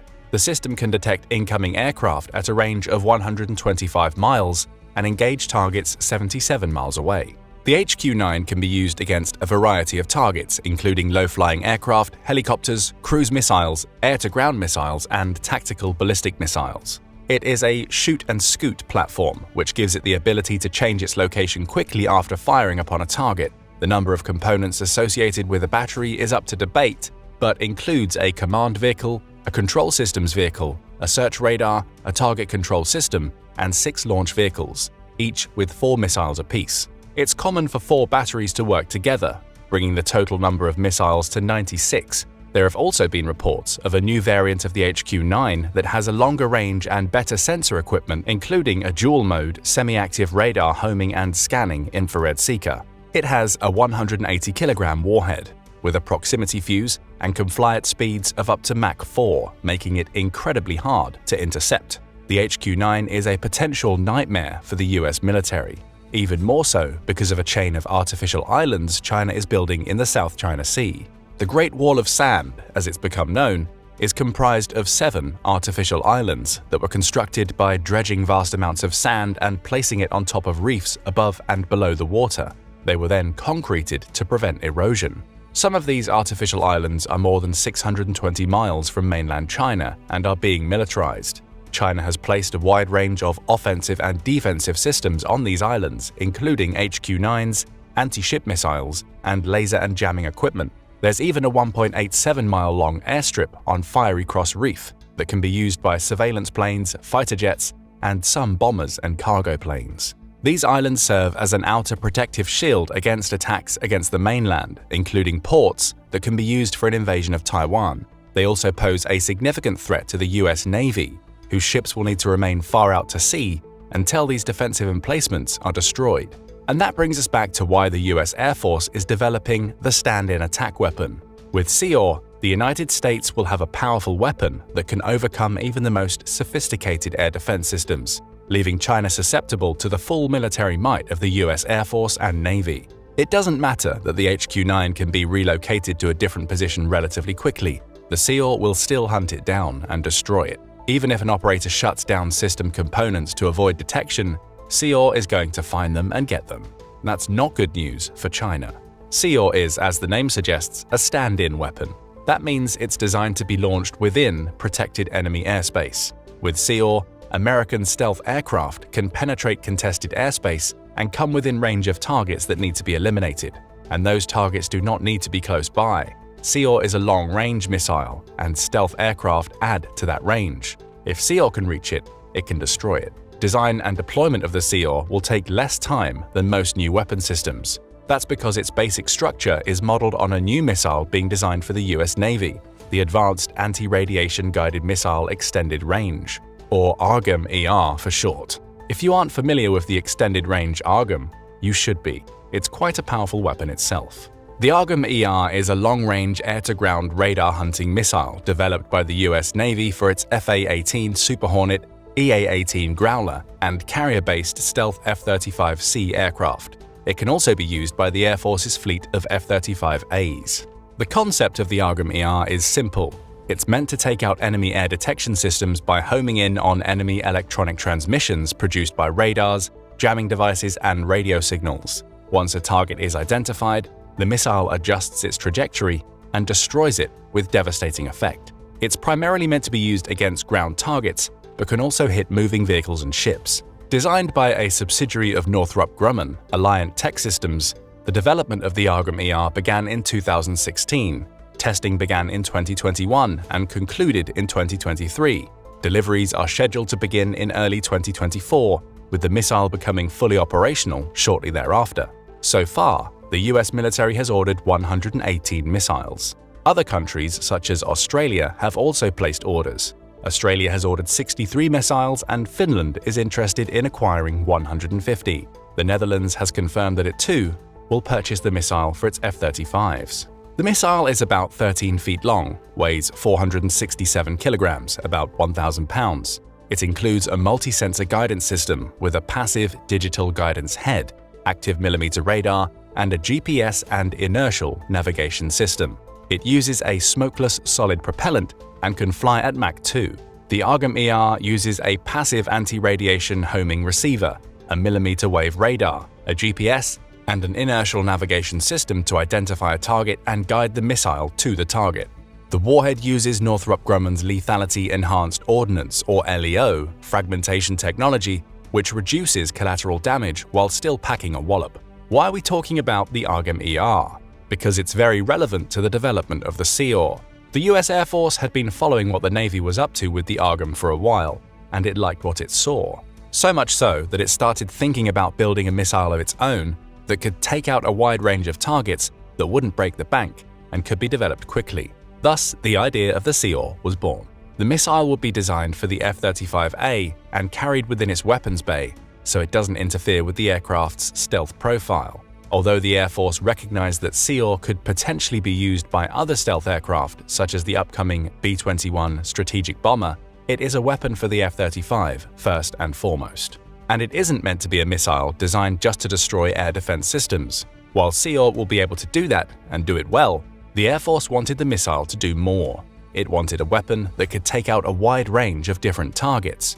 So when the Air Force submitted a budgetary request in 2018 to study its options, it laid out all of the things it wanted SEAR to do. It wanted an anti-access area denial weapon, or A2AD, that could be used against fixed and rapidly relocatable targets. In its budgetary request, the Air Force specifically mentioned integrated air defense systems, theater ballistic missile launchers, land attack and anti-ship cruise missile launchers, GPS jammers, and anti-satellite systems. It will also be able to sink moving ships as well as fixed assets such as command and control centers. In other words, the Air Force wanted a highly maneuverable air-to-ground missile that could target pretty much everything, even if it was moving, and it wanted the development to heavily leverage the design and technology being incorporated into AARGM-ER so that it could be developed and tested more quickly and at a lower cost. In 2020, the Air Force issued an RFI, Request for Information, to Northrop Grumman, L3Harris, and Lockheed Martin to establish an integrated digital environment to design, develop, and test the initial increment of the SEOR system, and it wanted it to be done using digital engineering methodology. What is digital engineering? Digital engineering is a way to design things using computer simulations, modeling, advanced algorithms, and even artificial intelligence. With digital engineering, almost all aspects of a project can be built, reviewed, and tested without a physical prototype. It can be used to develop a wide variety of systems such as circuit cards, aircraft, and even intercontinental ballistic missiles. In recent years, the US Air Force has been very focused on digital engineering because it speeds up projects and allows for multiple partners to build components based on an initial design. It's for that reason that digital engineering was included in the RFI requirements. The advantages that Northrop Grumman had, such as its strength in digital engineering and the fact that it designed the AARGM-ER missile that SEOR was to leverage, ultimately led Lockheed Martin and L3Harris to bow out of the competition.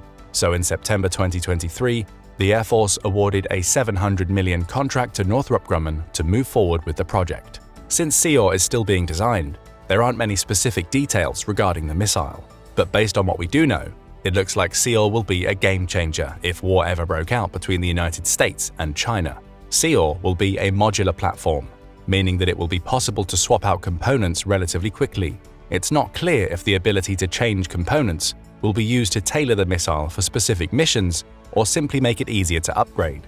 Conceivably, it will do both. It will also feature open architecture interfaces to allow for subsystem upgrades to keep up with electronic improvements to the F-35 over time. SEOR will be a supersonic missile capable of speeds of at least Mach 2. It will be highly maneuverable, able to change course as needed with or without being controlled by the pilot. It will have hardened, low-signature sensors, making it difficult to identify and intercept. SEOR will not be limited to seeking targets directly ahead of it. It will also be able to look for targets from either side and potentially behind it. Such technology already exists and is being used on the AIM-9X Sidewinder. It will also use a new warhead being developed at the start of the project. Since SEOR is meant to be used against many different targets, a fragmentation-based warhead, such as found on the AARGM-ER, may not be effective enough against all of the targets that SEOR is designed to destroy. One of the most interesting aspects of the SEOR is that it can be launched without a specific target in mind. Essentially, an F-35 pilot will be able to select a geographic area and allow the missile to pick out its target as it closes in. SEOR will also have a two-way data link that could provide the pilot with the option to select a new target area while the missile is in flight. It's even conceivable that with this data link, it can communicate with other missiles in flight and share targeting information.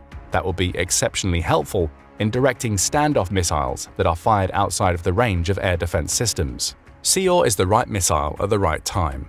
Tensions are increasing between the United States and China at an alarming rate. Some of the tension is centered around the artificial islands that China has built. China is declaring water and airspaces right around these islands, which the United States considers open waters. This has led to several incidents between the militaries of both nations, and neither side is backing down.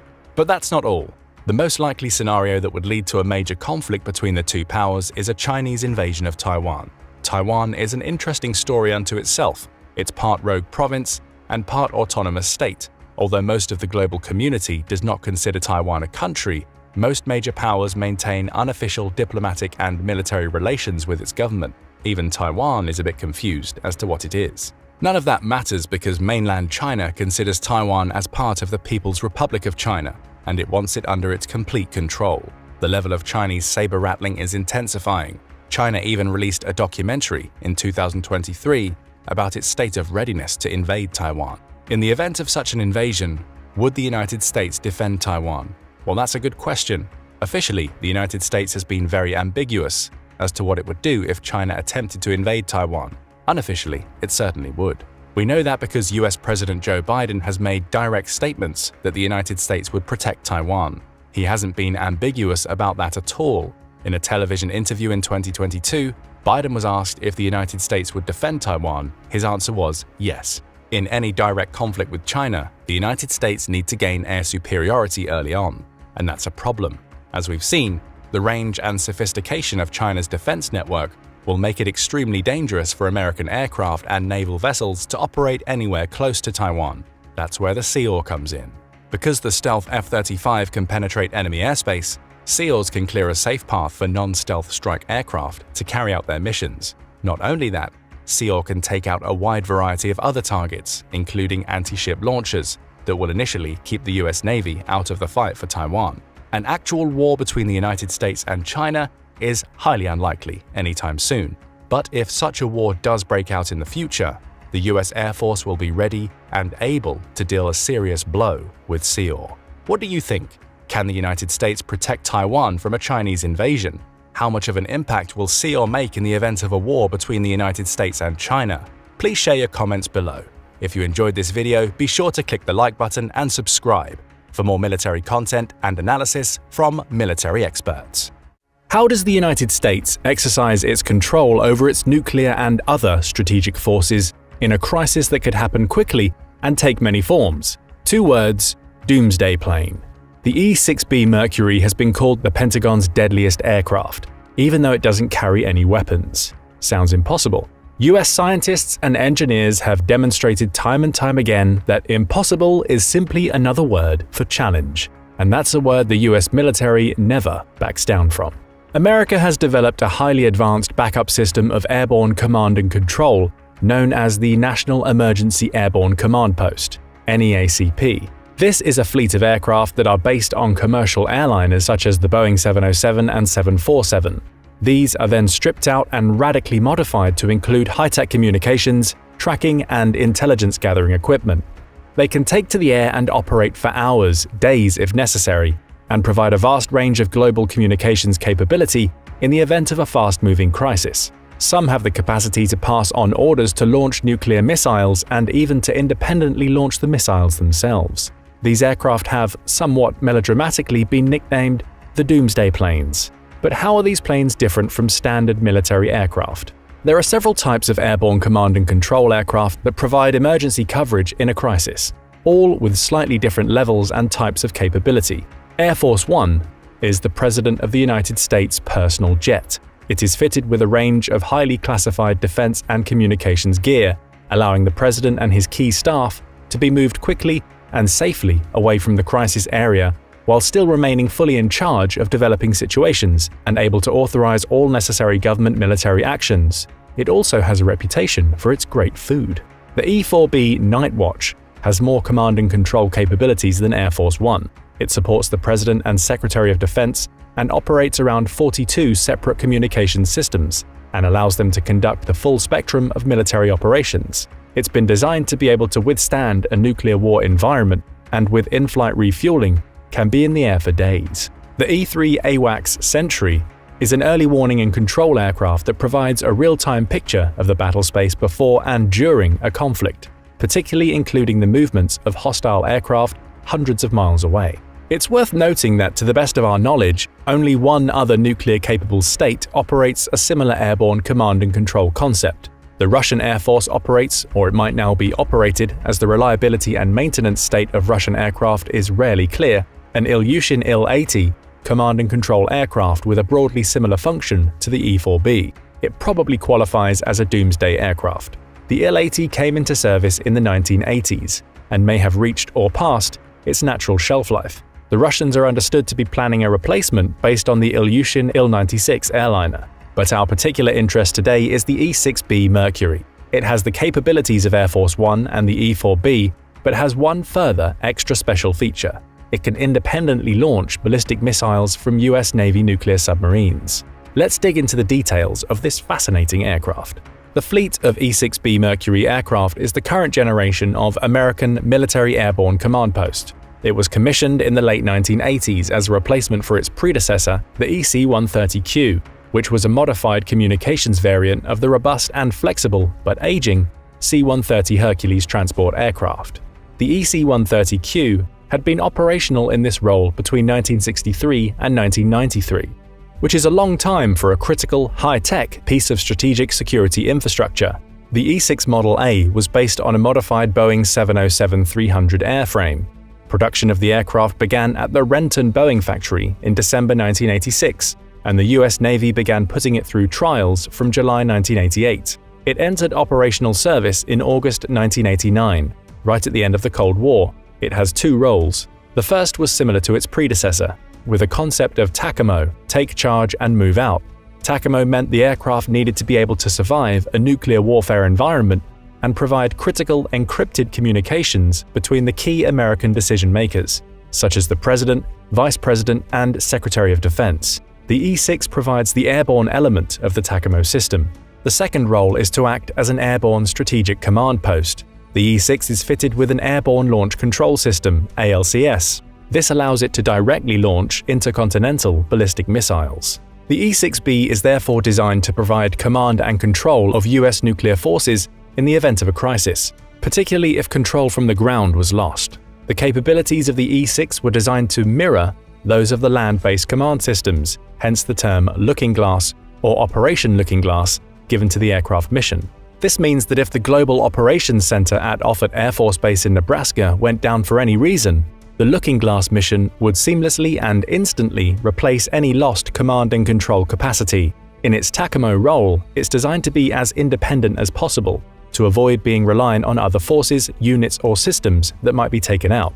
In the worst case then, this is where an American president would be located during the first hours of a nuclear war, together with a selection of generals, intelligence analysts, and political advisors. This is why people tend to get a bit jumpy when they see these Doomsday aircraft taking off or in the air. On September 11, 2001, an E-4 was reportedly spotted circling over the White House. This triggered concern and conspiracy theories in equal amounts. 16 E-6 aircraft were produced and delivered between 1988 and 1992. The fleet of aircraft is based at Tinker Air Force Base in Oklahoma and divided into 3 separate squadrons: VQ-3 Ironmen, VQ-4 Shadows, and VQ-7 Roughnecks.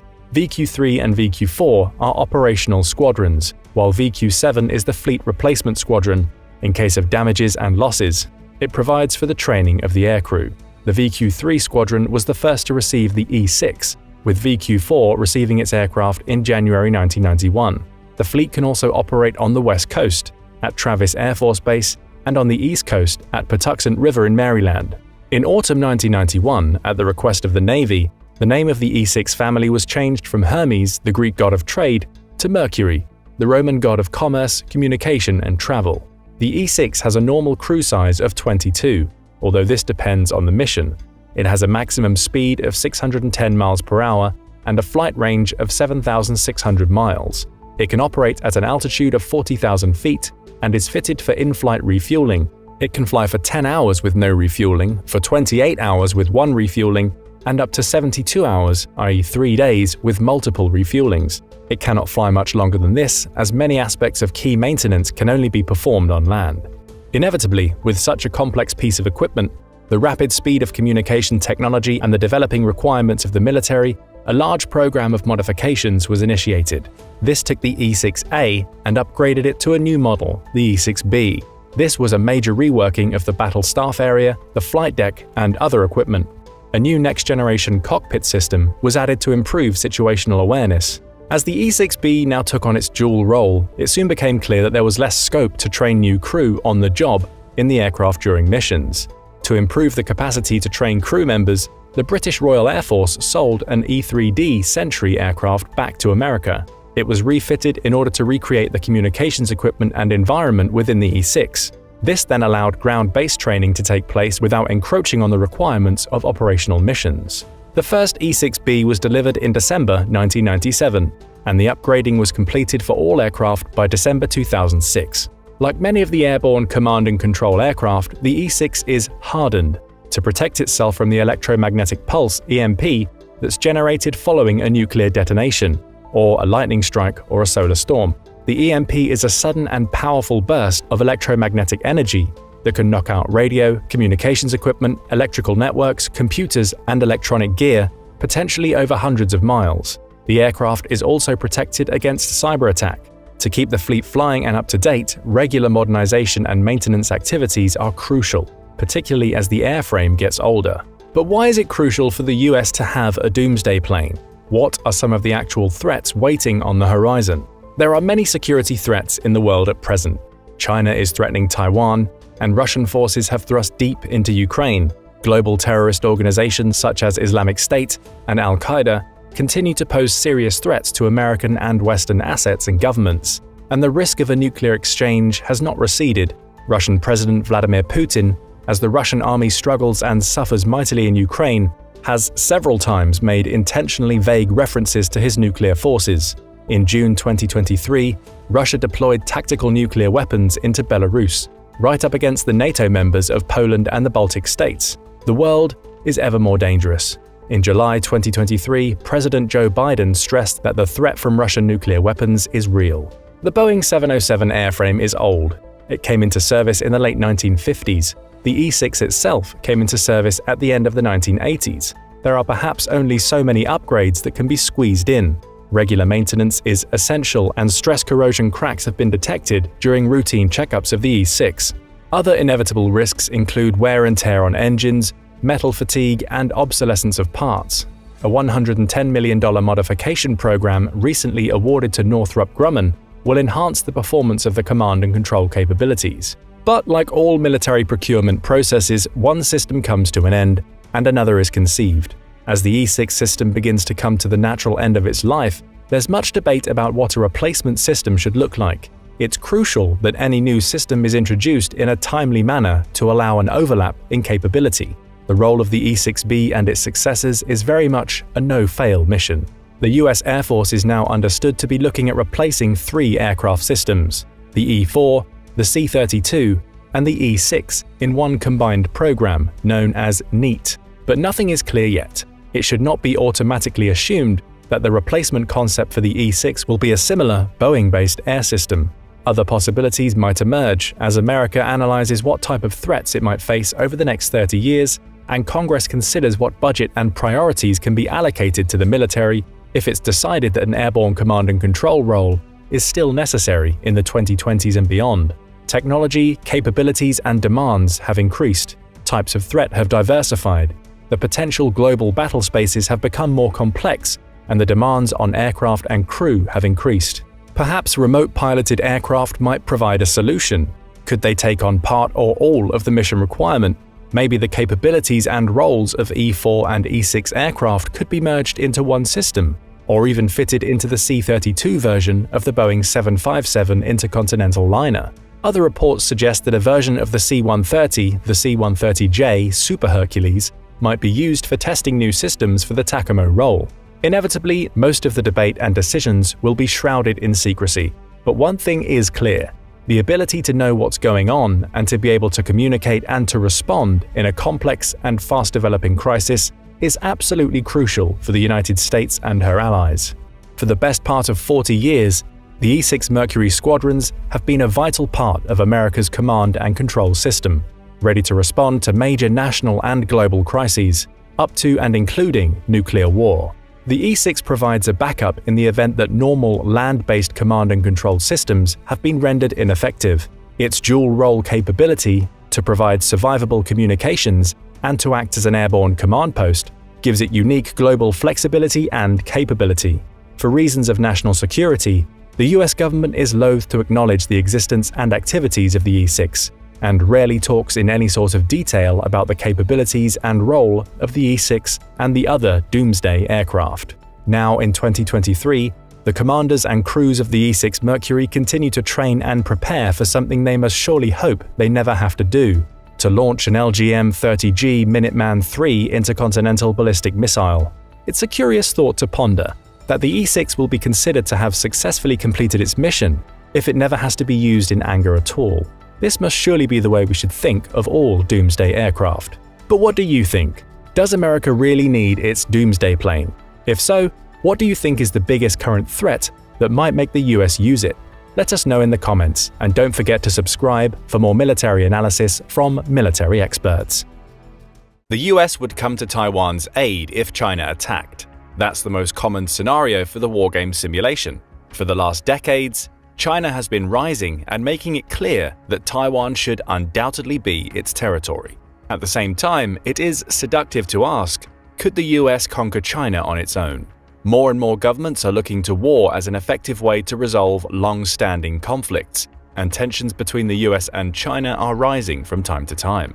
Let's start with analyzing the nuclear arsenal. In accordance with the March 2023 New START Declaration, the United States possesses 1,419 strategic nuclear warheads that are distributed across 662 strategic delivery systems, including intercontinental ballistic missiles, submarine-launched ballistic missiles, and heavy bombers. In accordance with the New START Treaty, the United States and the Russian Federation are required to conduct semi-annual exchanges of information regarding treaty-accountable items. Additionally, the United States maintains an approximate inventory of 100 B-61 nuclear gravity bombs, which are forward-deployed at 6 NATO bases located in 5 European countries. These bases include Aviano and Gedi in Italy, Buchel in Germany, Incirlik in Turkey, Kleine Brogel in Belgium, and Volkel in the Netherlands. On October 5, 2021, the US State Department released a declassification announcement revealing that the total count of both active and inactive US warheads stood at 3,750 as of September 2020. It's worth noting that these figures exclude retired warheads and those awaiting dismantlement. According to the Federation of American Scientists, FAS, the current military stockpile is estimated to consist of 3,708 warheads, with an additional 1,536 retired warheads awaiting dismantlement. Consequently, the total number of warheads as of early 2023 is estimated to be 5,244. Big number, right? Actually, this figure signifies a huge decrease in the stockpile compared to its peak of 31,255 at the conclusion of the 1967 fiscal year. What about the Chinese nuclear arsenal? Managing the count of nuclear warheads in China poses greater challenges. Over the past few decades, China has consistently modernized its nuclear capabilities, with a significant expansion in both the number and variety of weapons deployed in recent years. As of November 2022, the Defense Department's assessment suggests that China might possess as many as 1,000 deployable nuclear warheads by the year 2030. According to independent researchers, China could now have approximately 410 operational warheads ready for deployment across 218 strategic delivery systems, including intercontinental ballistic missiles, submarine-launched ballistic missiles, and nuclear-capable bombers. China is currently in the process of constructing a new generation of submarines equipped for carrying nuclear warheads, with the utilization of Russian technology playing a significant role in their development. The incorporation of Russian technology is expected to enhance the submarine's stealth capabilities, making them considerably more challenging to detect and track. A study conducted by the China Institute of Maritime Studies at the US Naval War College has underscored the potentially profound implications of these upgraded Chinese submarines for the United States and its allies in the Indian Ocean. Analysts and defense experts suggest that the creation of these advanced Type 096 nuclear submarines may be finalized by the end of this decade. Christopher Carlson, a naval intelligence analyst, has described the new 096 submarines as a nightmare due to their anticipated extreme difficulty in detection. So what would a nuclear war between these two countries look like? Forecasting the scenarios of a nuclear war between the US and China shows that in the absence of the decisive influence of other factors, there would be no winners in such a battle. The exchange of even a dozen nuclear strikes would have a huge impact on international security and the ecology of the affected territories. Hundreds of thousands of people would die. The fact that nuclear weapons are used would lead to increased escalation and retaliation, and the spiral of violence and death will only grow. The use of hundreds of warheads would cause the destruction of the foundations of the existence of the modern world, its economy and nature.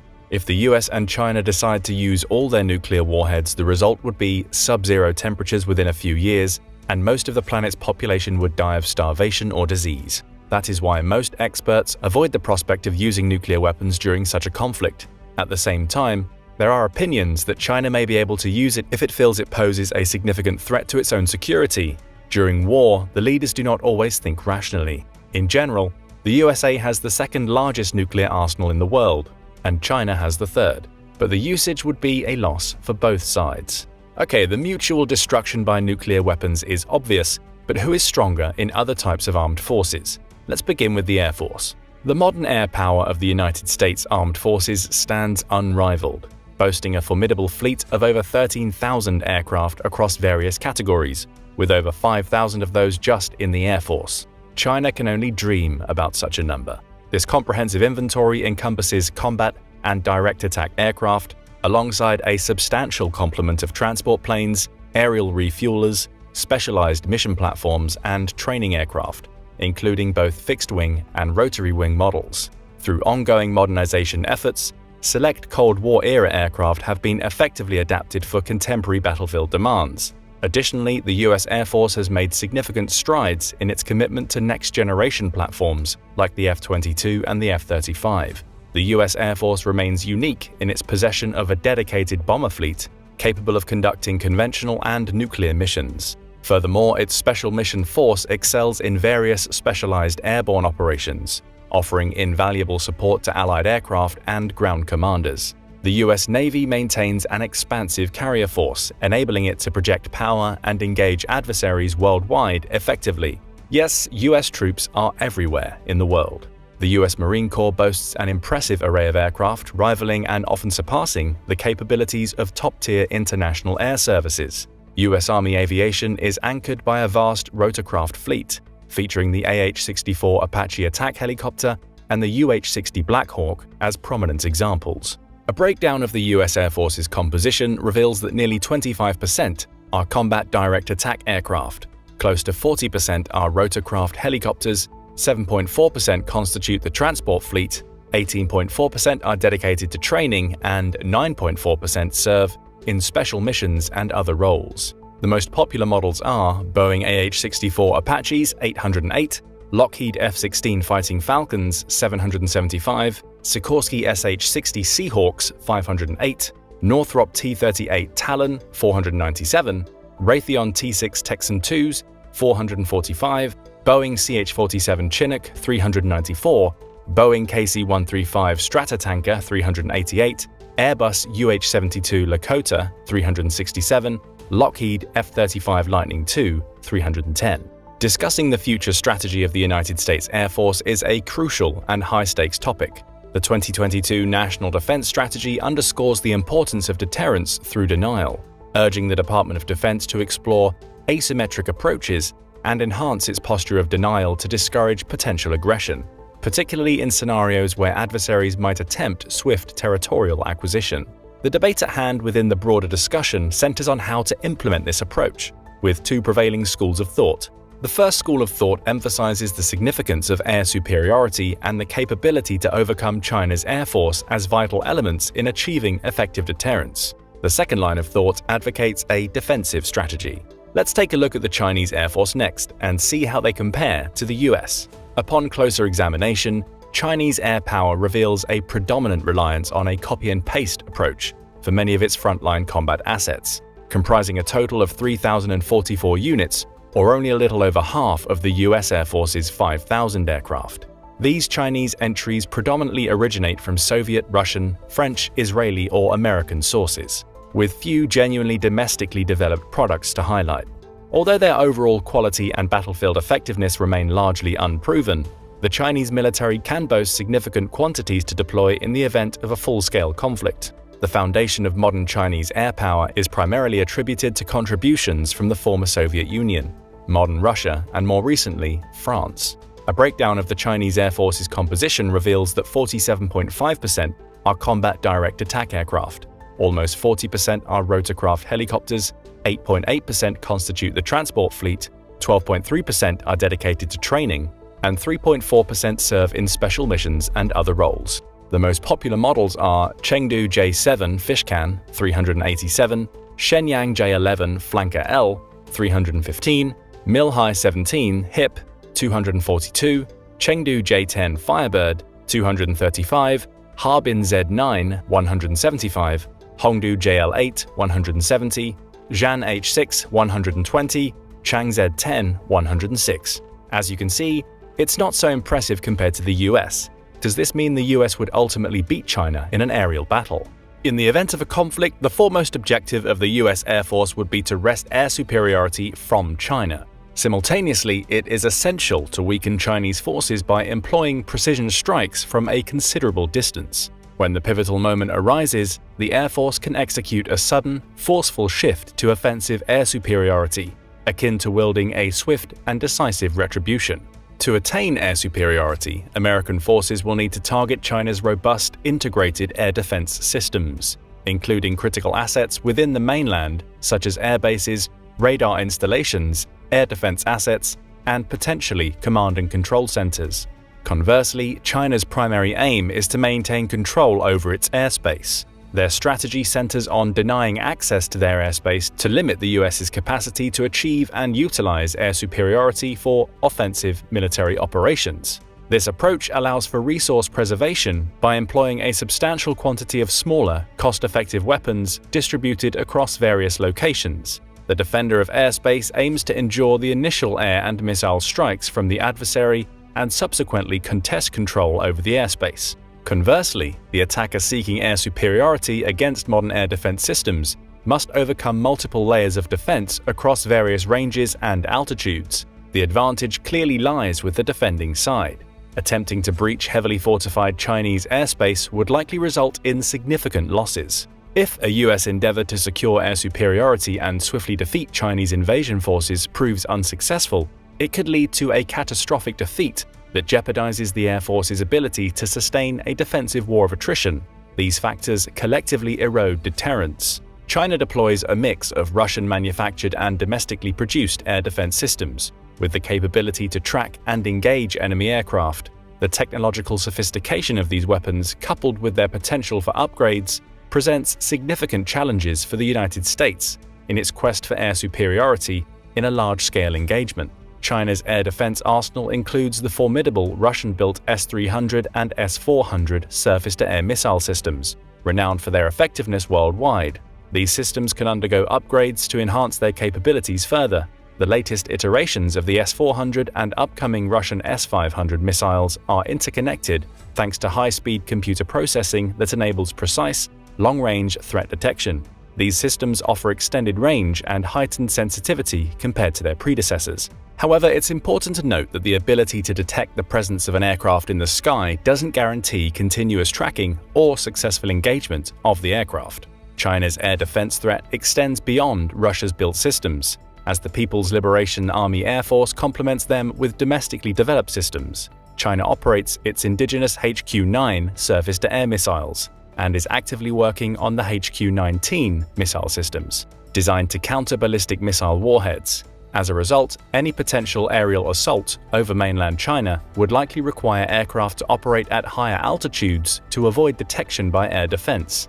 Alternatively, unmanned systems could be employed for target reconnaissance, or long-range ballistic and cruise missiles fired from land or sea platforms could be utilized to neutralize Chinese air defenses from safer standoff distances, minimizing the exposure of manned aircraft to enemy fire. So the US is unlikely to be able to achieve control over the air by conventional means due to China's advanced air defense system. It would just be too expensive. The losses would be huge, and it's not a fact that the USA would be ready to take them. Upon scrutinizing the Russian-Ukraine conflict, military experts from various nations recognize the escalating significance of drones in future warfare. The United States is progressively incorporating more drones into its strategic planning.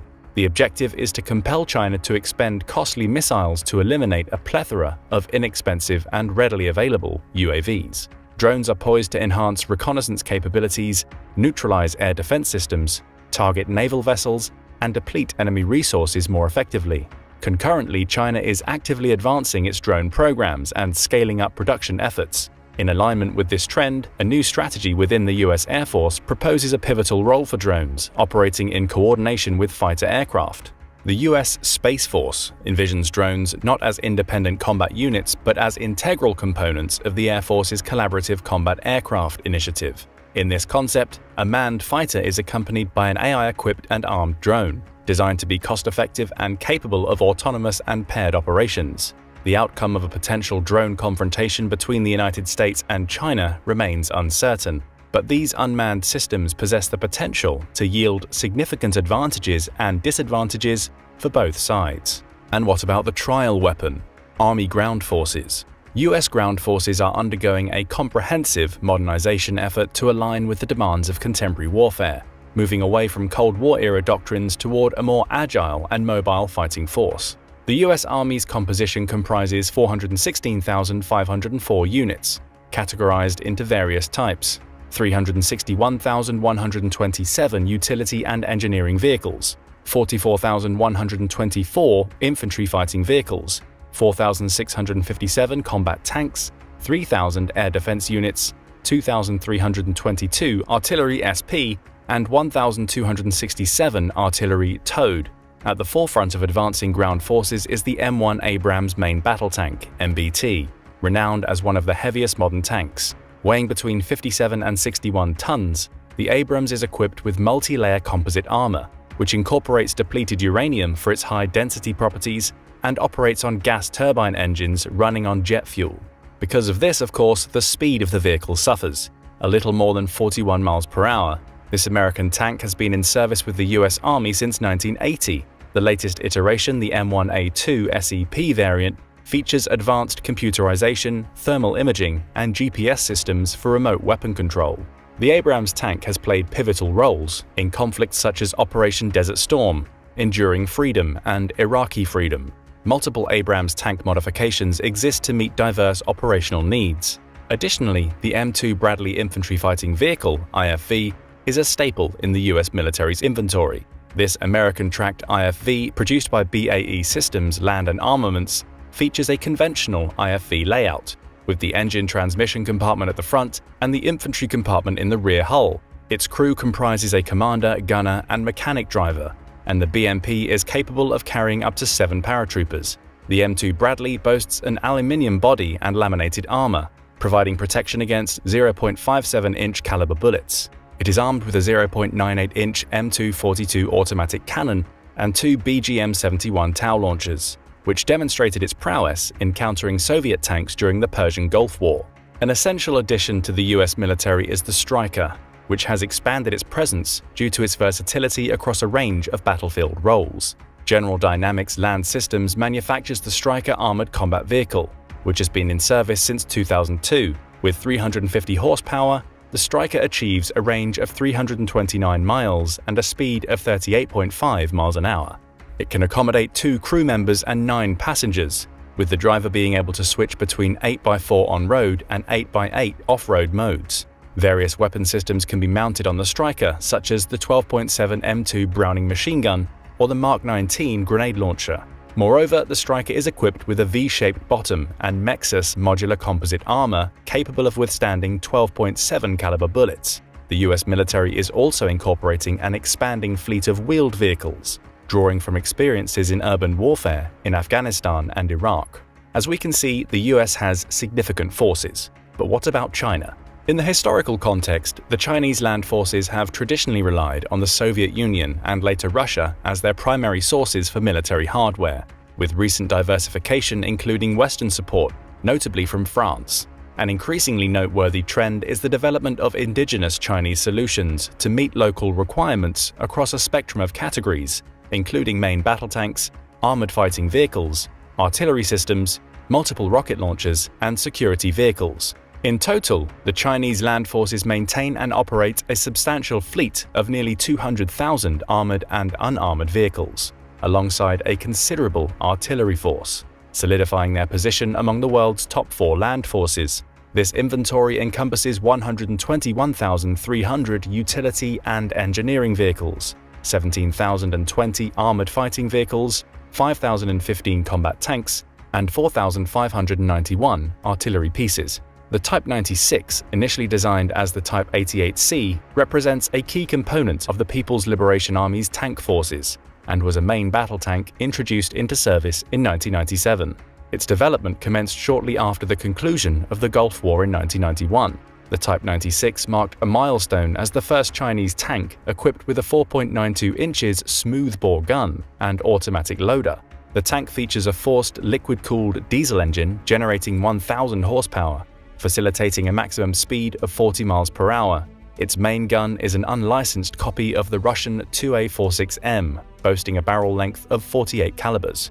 The ammunition capacity stands at 42 rounds, with 22 of these stored in an automatic loader mechanism akin to the T-72 design. The PLA ground force is extensively mechanized, equipped with a variety of armored platforms, advanced electronic warfare capabilities, concentrated firepower, and modern weapon systems that hold their own against their Western counterparts. But machines of war are nothing without people. So let's talk about the manpower of armies next. The United States has a population of 337,341,954, with a manpower pool of 148,430,460 individuals. The total number of military personnel is 1,832,000, comprising 1,390,000 in active military service and 442,000 in reserve. The US military enforces a stringent selection process for candidates. Despite its rigor, it serves as the largest employer, providing soldiers with competitive salaries and comprehensive benefits. Eligible Americans can begin their military service at the age of 17, with an age limit of 42. Upon successful testing and evaluation, candidates sign contracts ranging from 2 to 6 years. Strict physical fitness requirements, assessed through the Army Physical Fitness Test (APFT), are pivotal during the candidate selection process. This test includes 35 push-ups, 50 abdominal exercises in 2 minutes, and a 2-mile (3.2 kilometers) cross-country run within 16.5 minutes. This test is mandatory not only for recruits but also for active military personnel, who must take the APFT every 2 years. The standards may slightly vary with age, and individuals in excellent physical condition are subject to specific criteria, which are outlined in a separate document. For instance, a man with a height of 5.58 feet should not exceed a maximum weight of 180 pounds, and for women of the same height, the limit is 161 pounds. Moreover, all candidates must undergo a mandatory background check to ensure a clean legal history, maintain a strong credit record, and have no visible tattoos. China, with its vast population of 1 billion people, boasts one of the world's largest standing armies, totaling around 3.1 million personnel across standard service branches, Army, Navy, and Air Force. This includes over 2 million active personnel, constituting over 60% of the available manpower. In the event of conflict, China's substantial population provides a deep pool of potential recruits, enabling a strategy of attrition warfare through sheer numerical strength. The Chinese military utilizes a range of small arms such as pistols, submachine guns, rifles, sniper rifles, machine guns, and mortars, in addition to portable battlefield solutions, including anti-aircraft and anti-tank missile systems. The People's Liberation Army sets specific requirements for aspiring recruits. Chinese military leaders emphasize the importance of maintaining an image of the most experienced and disciplined armed forces. Obese military personnel may face limitations on career progression, motivating constant physical improvement. The Chinese military promotes physical fitness through numerous competitions among its ranks. An intriguing restriction introduced in 2006 bans individuals who snore consistently from joining China's military academies, as it's believed that such snoring can disrupt the daily activities of other cadets and hinder their military training. Clearly, these vast armies are not simply transported and deployed on land without careful planning. Aviation and the Navy play a crucial role in facilitating the arrival and landing of tens of thousands of troops and equipment.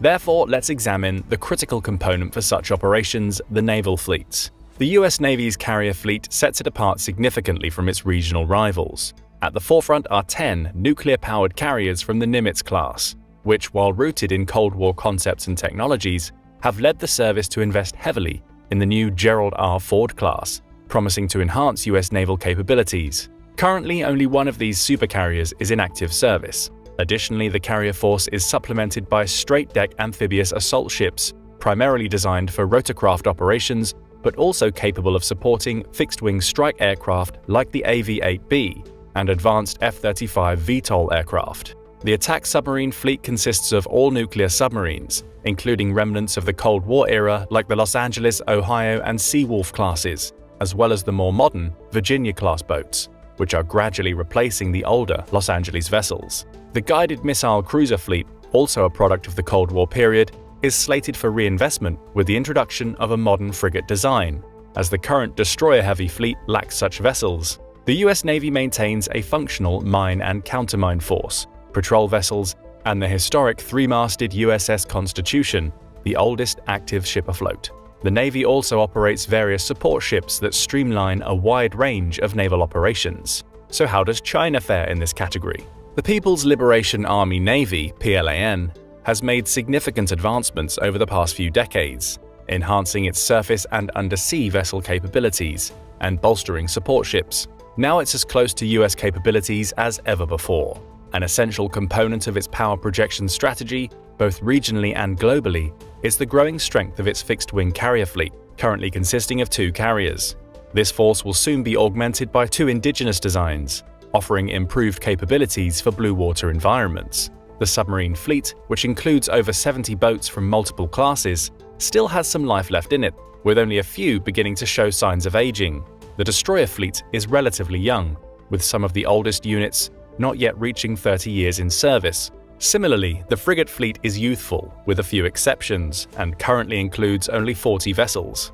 The PLAN places a particular emphasis on its corvette strength, boasting around 70 modern vessels in this category. The mine-countermine fleet, consisting of 8 units, is relatively old, with the youngest being 27.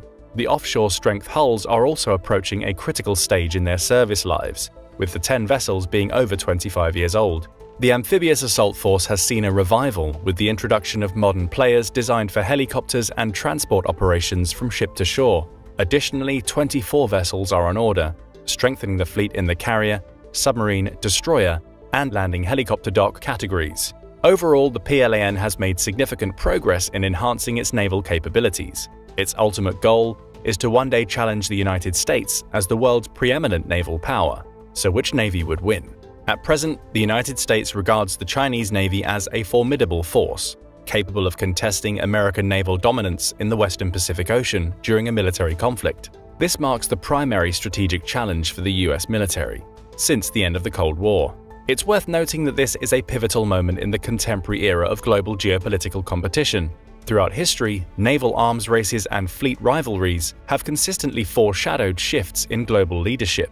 The competition between the United States and China in military capabilities, particularly with their respective navies, is just one facet of the broader strategic rivalry encompassing political, diplomatic, economic, technological, and ideological dimensions. The US sees the Chinese Navy as a critical component of China's efforts to challenge the United States, the primary military power in the Pacific. Over the past 25 years, China has been actively modernizing and expanding its naval capabilities. US observers have expressed concerns and, in some cases, raised alarms about the pace of growth and development in Chinese naval shipbuilding. They scrutinize the evolving capabilities of the Chinese Navy in comparison to the US Navy, and conclude that the United States is gradually losing its edge. China's naval modernization encompasses a broad spectrum of initiatives, including the introduction of new ships, aircraft and weapons, enhancement in maintenance and logistics, the development of naval doctrine, improvements in fleet personnel quality, education and training of naval personnel, and extensive exercises. American experts have identified certain areas of weakness within the Chinese Navy, including limited compatibility with other branches of the PLA forces, anti-submarine defense capabilities, long-range maritime operations, limited supply capabilities at sea, a restricted number of overseas bases, and challenges in training a substantial number of new sailors for the crews of the new ships, particularly in the absence of relative combat experience. Chinese naval personnel are aware of these limitations and actively strive to address them. The Chinese Navy has substantial reserves beyond its primary structure, with the Chinese Coast Guard being the largest in East Asia. This force functions as the rear or coastal component of the Navy, and under a centralized mobilization system, integrates a significant number of civilian fishing vessels. In assessing the two competing navies, it's important to consider the difference in ship types. The US Navy has a greater number of heavy ships, including aircraft carriers, guided missile cruisers, and destroyers, while the Chinese Navy possesses more light ships, such as frigates and corvettes armed with guided missiles. Additionally, US surface warships are equipped with an extensive 9,000 vertical launch missile launchers, whereas the Chinese Navy has approximately 1,000. American warships are technologically advanced. All US aircraft carriers are nuclear-powered, while the first 3 Chinese aircraft carriers utilize conventional propulsion. All American submarines are nuclear-powered, while most Chinese submarines use diesel propulsion. The majority of Chinese submarines are best suited for coastal operations rather than extended ocean voyages.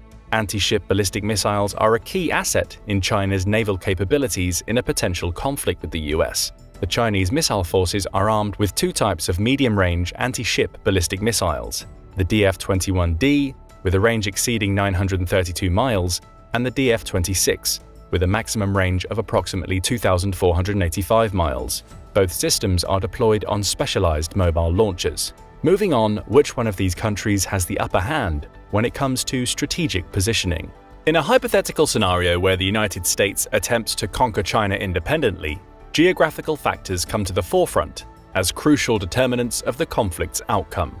The longer the duration of the war, the more apparent China's geographical advantages become. China's vast land border, spanning 13,954 miles with neighboring countries, poses a significant challenge to potential US efforts to enforce an economic maritime blockade. This extensive border nullifies attempts to cut off maritime access effectively. Furthermore, China boasts the world's longest navigable waterways, totaling 68,350 miles. These waterways provide rapid mobility for various goods and military forces when conventional transportation infrastructure, such as roads and railways, fall short. In times of war, they serve as crucial routes for the movement of personnel, equipment, and supplies to critical areas. Conversely, the United States faces a considerable geographical distance from China.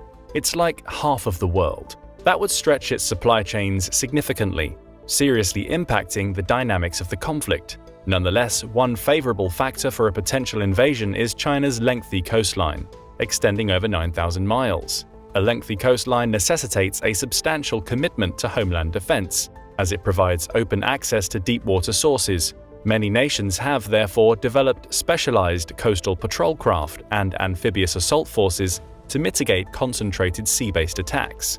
A lengthy coastline requires dedicated defenses, which could potentially offer the US an advantage in terms of operational flexibility. Additionally, the concentration of most of China's human and material resources near the coastline could be advantageous for the US during the initial phases of an invasion.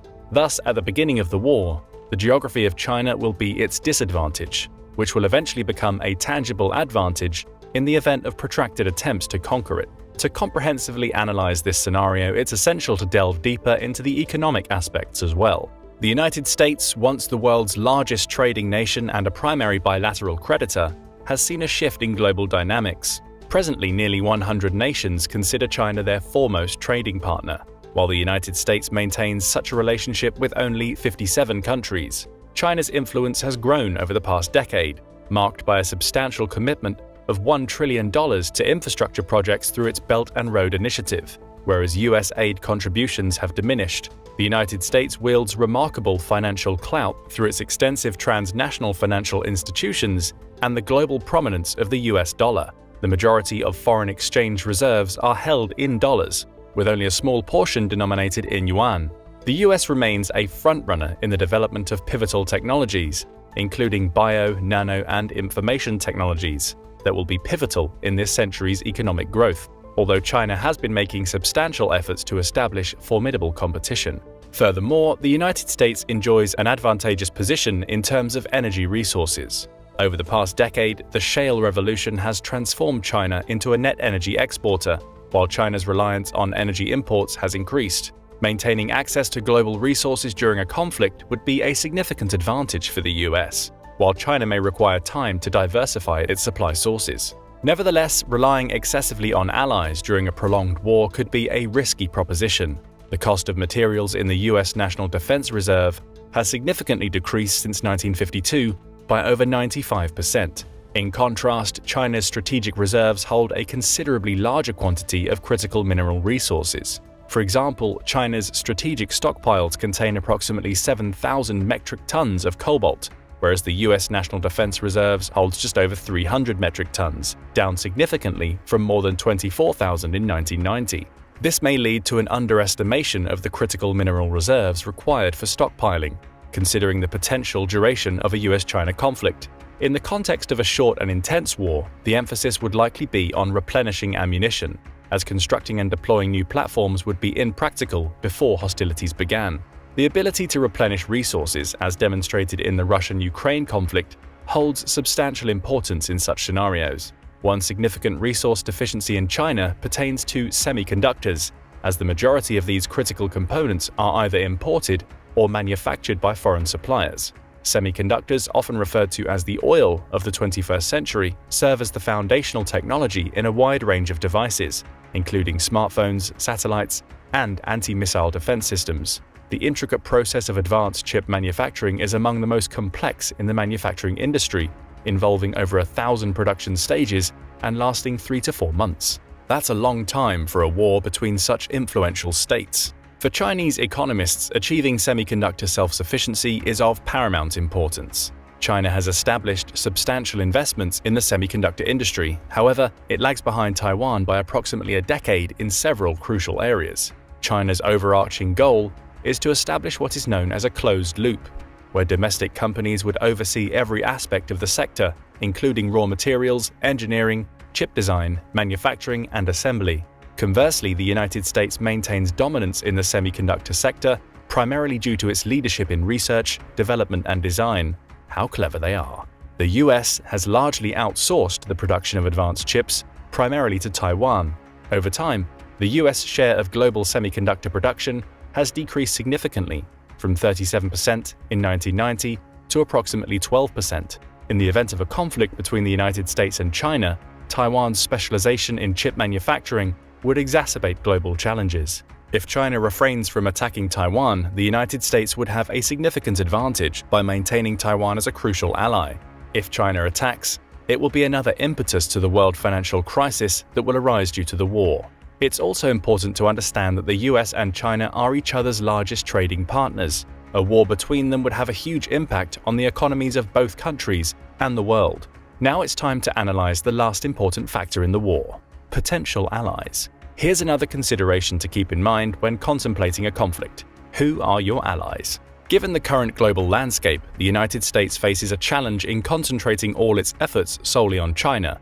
Various hotspots around the world and unresolved conflicts necessitate US presence and influence. Resources are also allocated to support the defense capabilities of countries such as Ukraine, NATO member states, Israel, Japan, Taiwan, and others. However, it remains uncertain whether these nations would be inclined to directly engage in a conflict with China and provide military support unless they were directly threatened. Can the US really trust their allies? In contrast, China holds an advantage over its potential adversaries, as many of the US's opponents possess substantial military forces, weaponry, and access to natural resources. A protracted conflict could unpredictably escalate tensions worldwide, draining the resources of the United States and its allies, and potentially expanding into a broader and more extensive conflict.